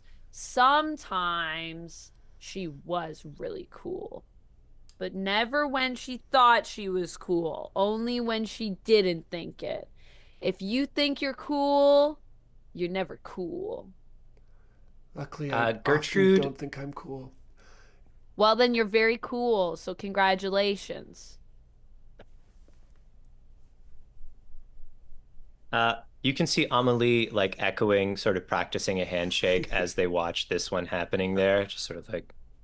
And as this transaction, sort of, I almost said transaction, but kind of, as this interaction concludes, I feel like Gertrude does this lovely leap of this, what do they call that? Doesn't matter. Jete. Jete, I think. Lands yeah. like on lands on the tip of a skate, and then sort of right in front of this trio and says, "Hey, what's everybody talking about?"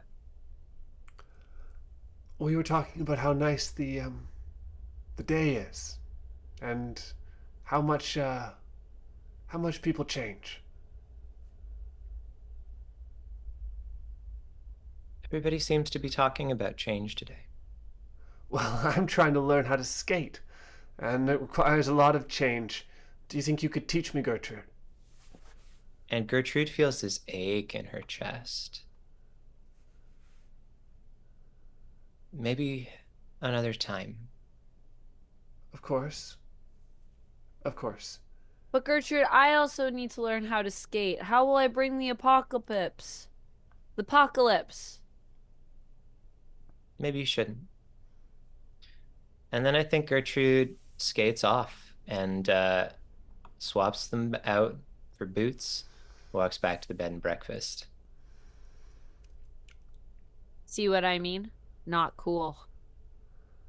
It's come to my attention that we have finished all the tokens on the question, why is it so hard to try new things? Which triggers a little moment. We each can go around and try to answer the question for ourselves as best as we can. And then we decide whether the chapter ends or not, or whether we keep going. So maybe, can we take a moment and, I don't know, it could be kind of cool if each of the characters answers this question in like a little scene. Story moment? Yeah, or something. Yeah. Doesn't have to be a literal answering, right? Just a reflection of it for them. Why is it so hard to try new things is the question.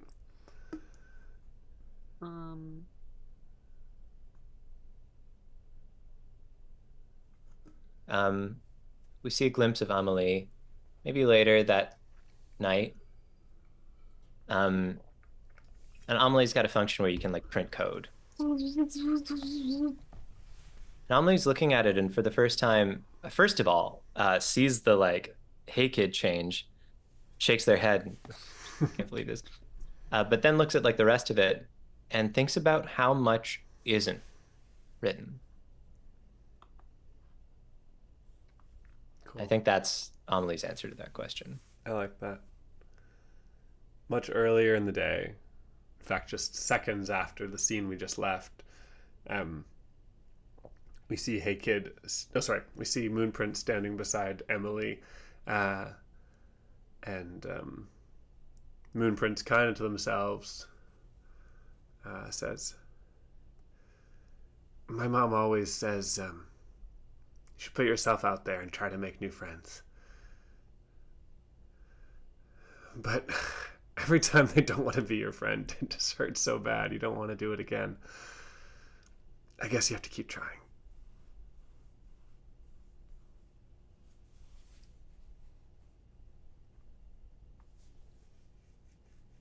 Yeah. I think Hey Kid has a private little moment skating where they completely nail a move. Ooh. And in their delight, they trip themselves and fall. And Hey Kid thinks to themselves, I don't want to try any more new things. Because then what if I get it right only to mess it up?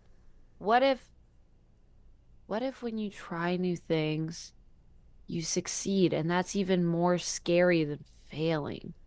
Like, if I can skate, that means I can bring the apocalypse to the North Pole. So does that mean I have to do it?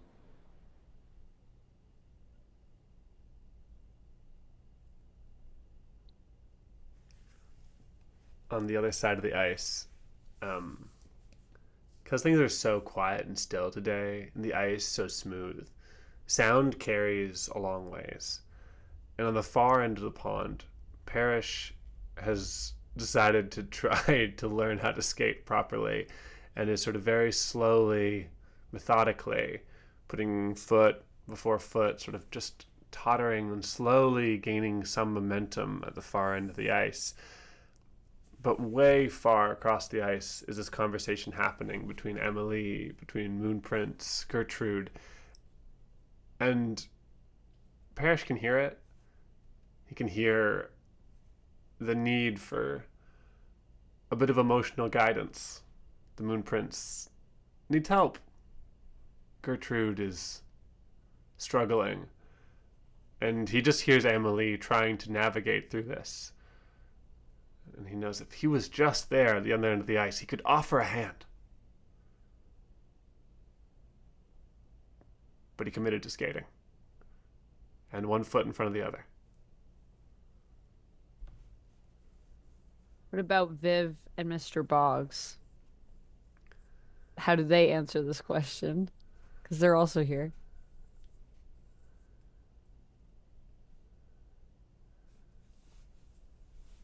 I've never skated before. Me neither.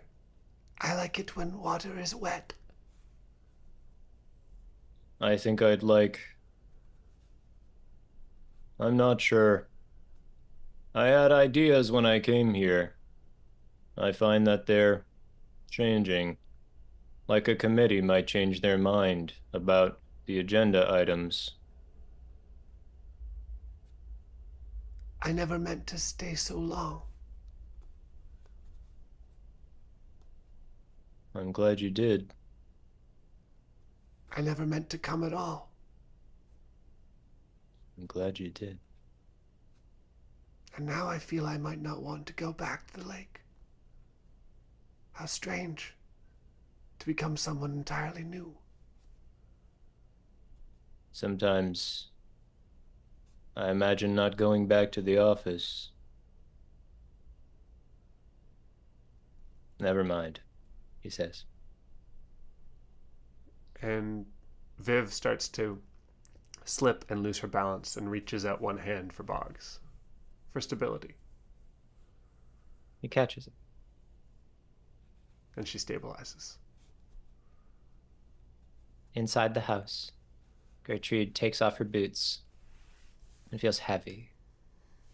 No one's looking at her right now.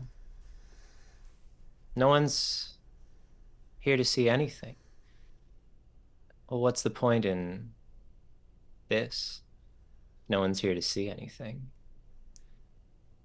And for a moment, Percy, lighthearted as always, walks through, says, "Hey, Gertrude. How are you doing out there? Did you have fun skating?" And there's this moment that Gertrude wants to open up. A friendly face. A strange mood. Gertrude opens her mouth, and unbidden words fly out, and they say, "It's great. I'm such a good skater. You should see it sometime." And with a smile she can't wipe off her face, but that doesn't feel right there at all, she walks up to the laundry room and closes the door.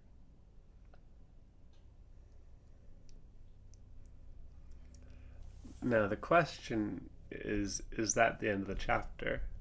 And before we started, I thought, of course not.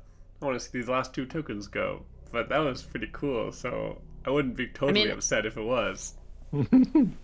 I feel like if Gertrude is resigned to being inside, which it seems like she is, then it feels a little weird to continue the chapter without her. We've got because a we all little went skating together. Yeah. Yeah, we still have our bodies in motion that we have to do. Mm-hmm. Okay, great. So if we're not who we expected to be, who are we?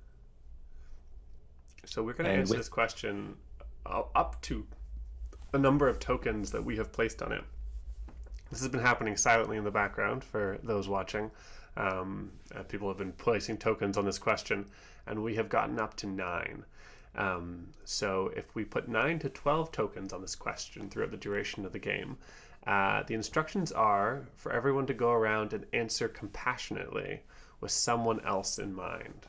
So each of our characters is going to answer the question, if we're not who we expected to be, who are we?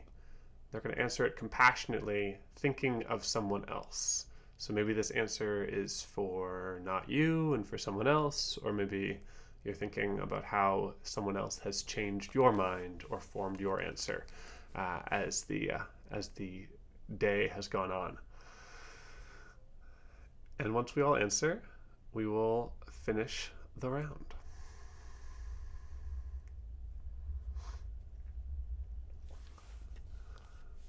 I think oh. Nope, go ahead. Might as well cap Gertrude's, I think. We see Gertrude writing in her diary. And the diary says, Moon Prince, they just don't understand how to be here. They don't understand how they need to act. They don't understand how to talk to people. They don't want to be seen, but they don't want to hide. And it's just... And I don't know how to help them, even if they deserve it. Maybe they don't know what they are. Gertrude.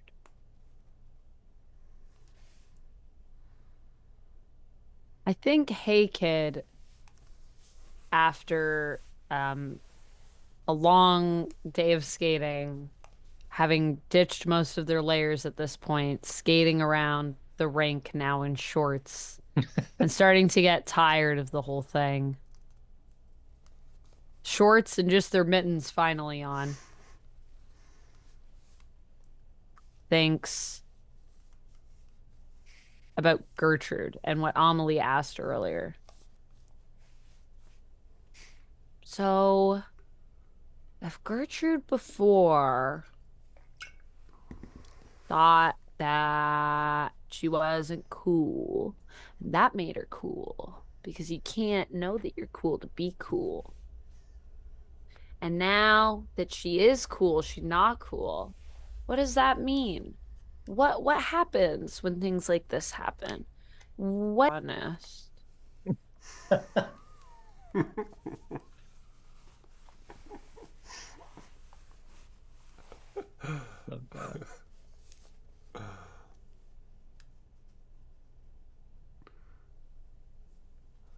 I think at the end of the day, after everybody has cleared off the ice, only Moon Prince is left. They have committed to trying to figure this whole ice skating thing out.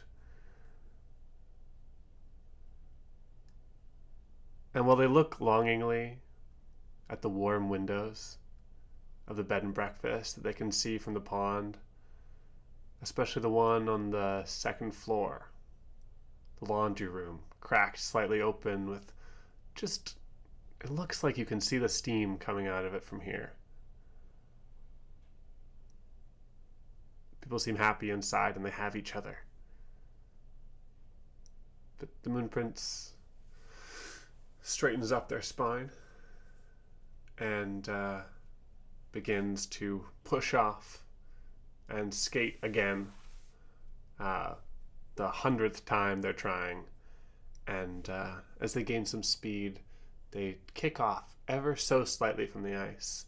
And just this tiniest hop into the air, a very slight turn, a tiny echo of the trick that Gertrude showed them when they first entered the ice. And the Moon Prince lands it and doesn't fall over this time.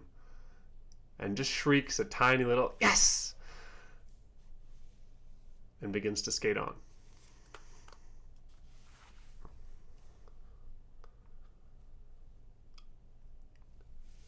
A person is the sum of a series of data points. There are past actions that make their history. There are collections of behaviors and informations based on protocol. But there are also projections based on existing data of future circumstance. Parrish's projections do not align with Parrish's actions or future circumstance. Parrish will be here. Parrish will be a frog. But I will be here too.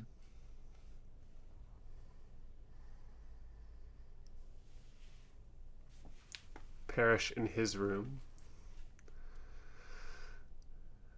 unrolls the scrap of parchment taken from Yazeba's study and dips the pen, thinks for a long time, and then scrawls across the top of the paper, "Dearest Princess, I write to you again from my long recovery. No worries now. I think I'm close to healing from my ailment, and I'll return as I promised. I must say it's not easy, such a long recuperation, to not have the body that I once had, for it not to be as strong as I once was in my illness. But perhaps I'm realizing, if I were strong, if I'd never caught this disease, I wouldn't have had to come to this house to heal up.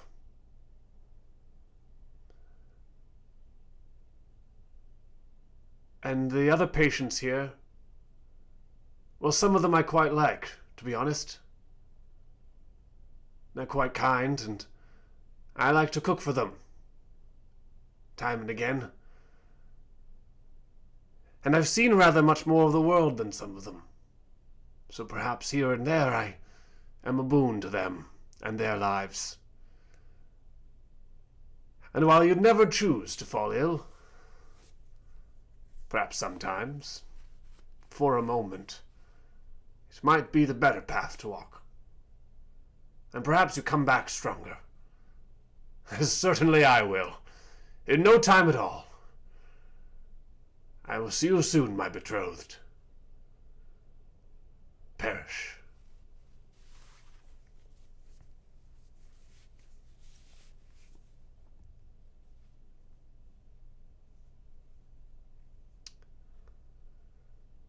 And one by one the lights go out in the bed and breakfast, and the Moon Prince returns to the observatory, and the bed and breakfast falls asleep. Sick. Sick. So, the bed and breakfast gets a winter scarf. Yeah. Yeah.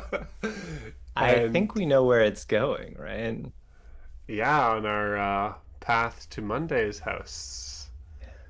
Feels That ever means so that- fitting with the progress that Gertrude, well, kind of progress, at least.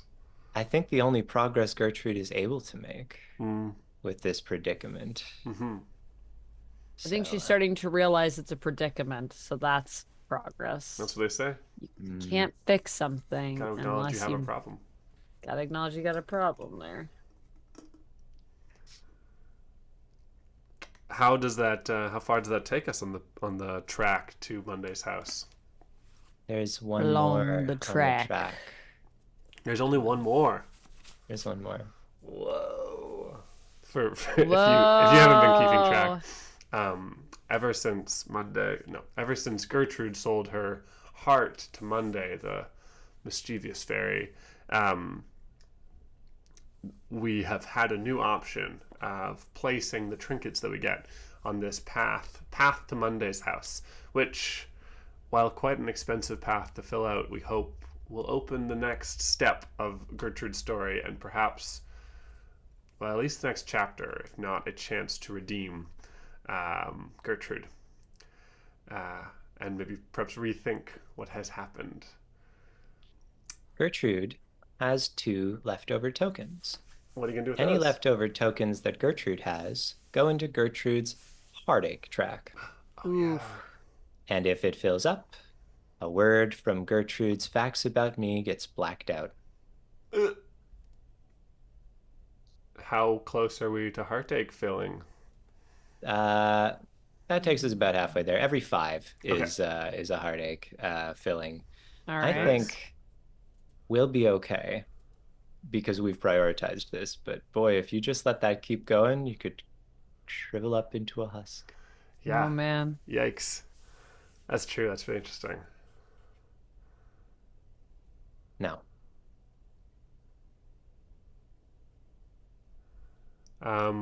Over on Moon Prince, they have a list of things that they want to check off from their visit to Earth. Some things that they wish to do. And one of them is, I told someone about what I miss most about the moon. And I kind of did tell people about what I miss about the moon and what people overlook about it. So I'm going to check that one off. And that's it for Moonprint. So Moonprint has an extra token that we can put somewhere.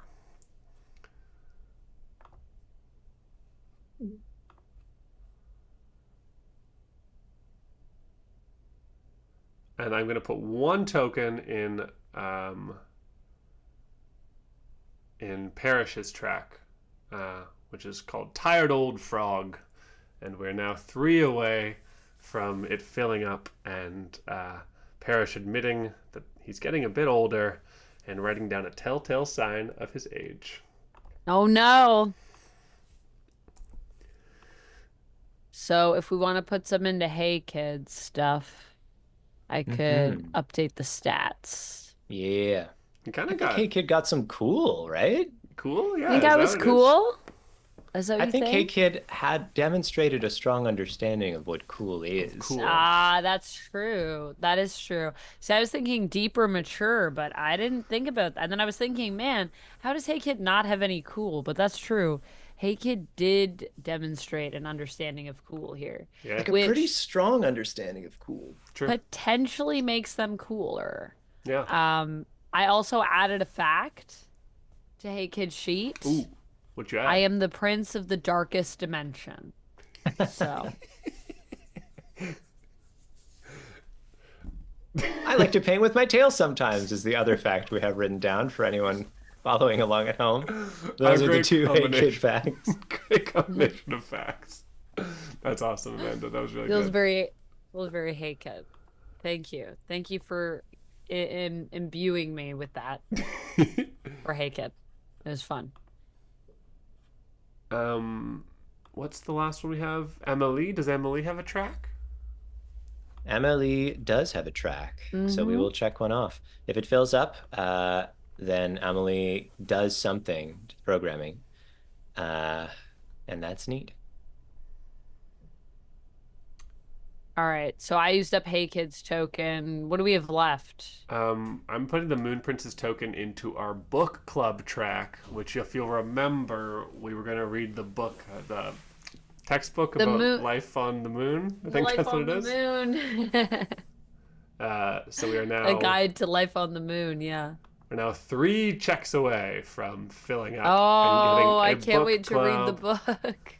Yeah. And Book did you club, use... here we come. Here we come. And did you use both of Emily's tokens already, Kurt? We haven't I used thought those. Emily only had one. She has 2. Oh, So they did you have put- 2. Or We they can have do 2, a sorry. second. Sure, why not?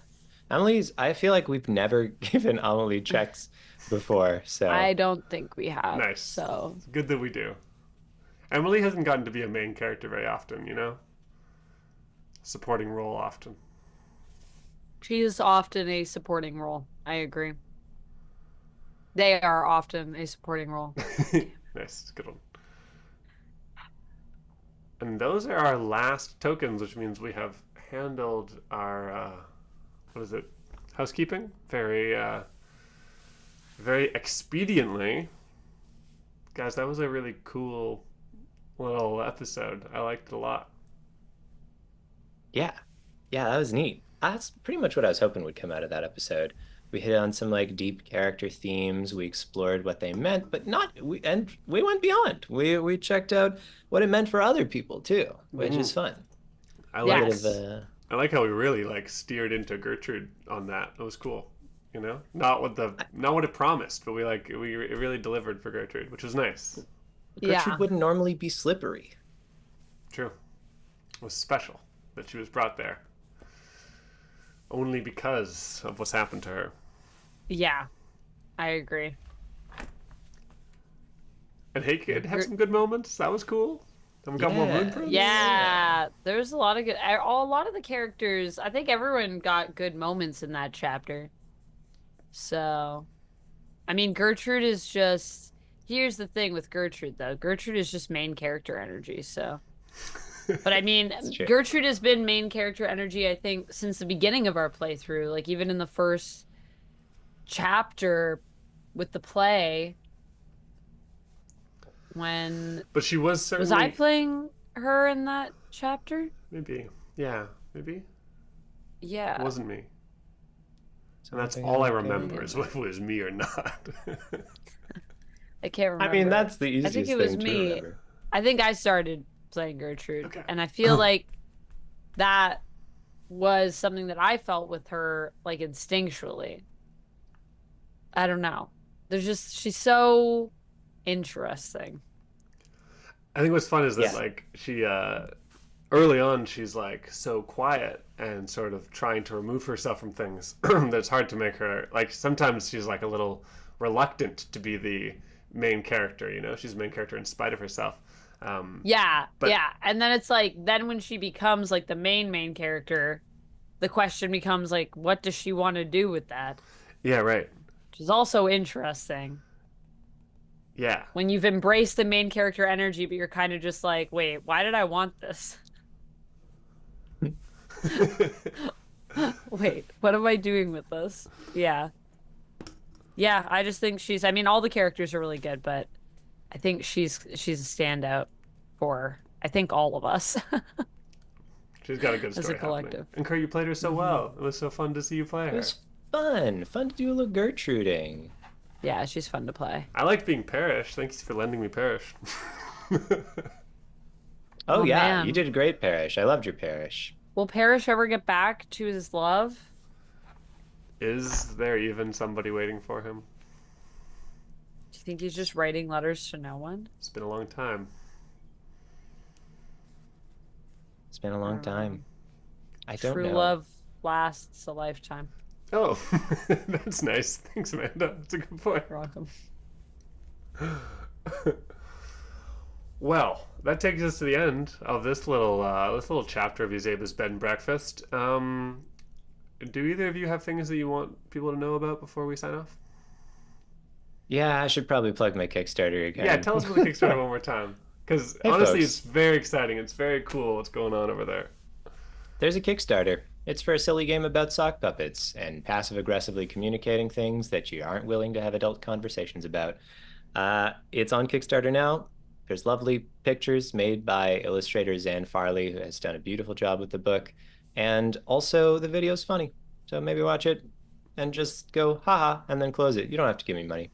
Maybe watch the video. That took me too long. I made a puppet. He made a puppet for the video, guys. He did make a puppet, and it also, the puppet has been claimed. It's amazing. It's true. We can certify that I am. I have been paid for puppet making now. So. Oh, you're a professional puppet maker. That's what they say. Dang. That's all it takes. You really just have to make one gag puppet that somebody buys, and then boom, boom, bam, boombo. But someone Didn't we buy it. establish this earlier when we were talking about when does something become a job, and we were saying when you get paid for it? So now you It's your job. could put on your resume, Puppet maker. I'm also a puppet maker. That's There you go. cool. That'll get you a great job at the government. That's what everybody wants to hire me for. Yep. Yeah, go see Kurt's Kickstarter. It's very exciting if you haven't already. Very cool. Be part of history. We'll all look back. Remember when his Kickstarter only had 144 backers or whatever the hell it is?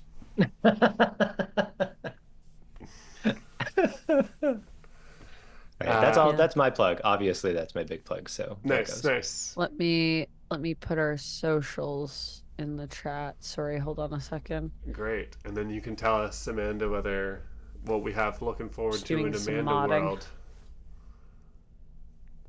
Yes. For me, it's, life. I'm gonna be filming more videos. That's what I do. I hear That's some my vlogs thing. are going to go up sometime Some soon. vlogs are gonna go up. Mm-hmm.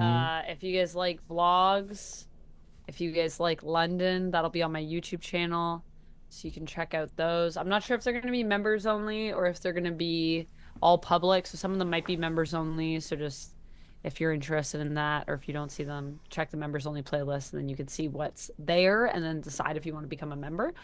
I will be streaming again on Thursday night, where time has not really been confirmed yet. It's in the Discord and everything. I'm gonna put everything on Twitch, but the time is a little up in the air. I have to confirm it still. Maybe 9:30 p.m. EST.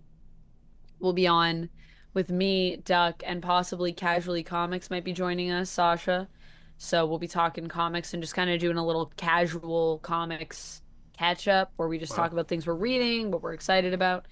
And then I'll be back on Friday for Valentine's.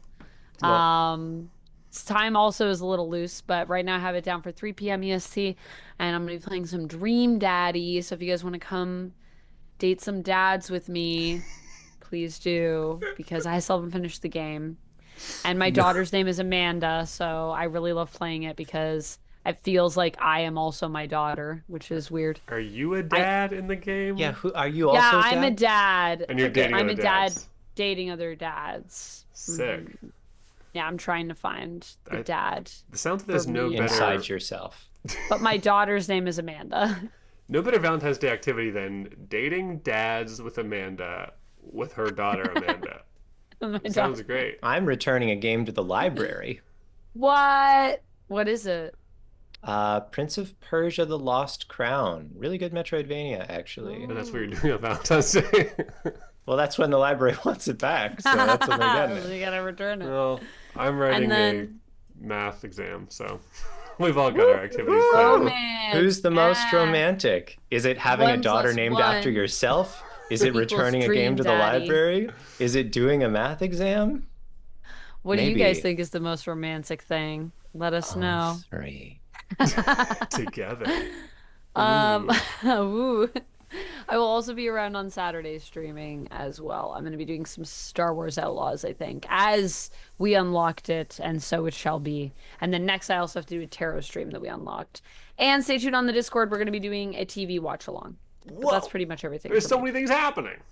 There's a lot of Well, stuff. Well, until then, we're just going to be making out with dads at the math exam in the library. That's our plans. that's our plans. But we will probably be back next Monday, same time, same place, and we'll play the next chapter, which is obviously going to be Pancake Wars, and there's We all know no that. way I'm lying.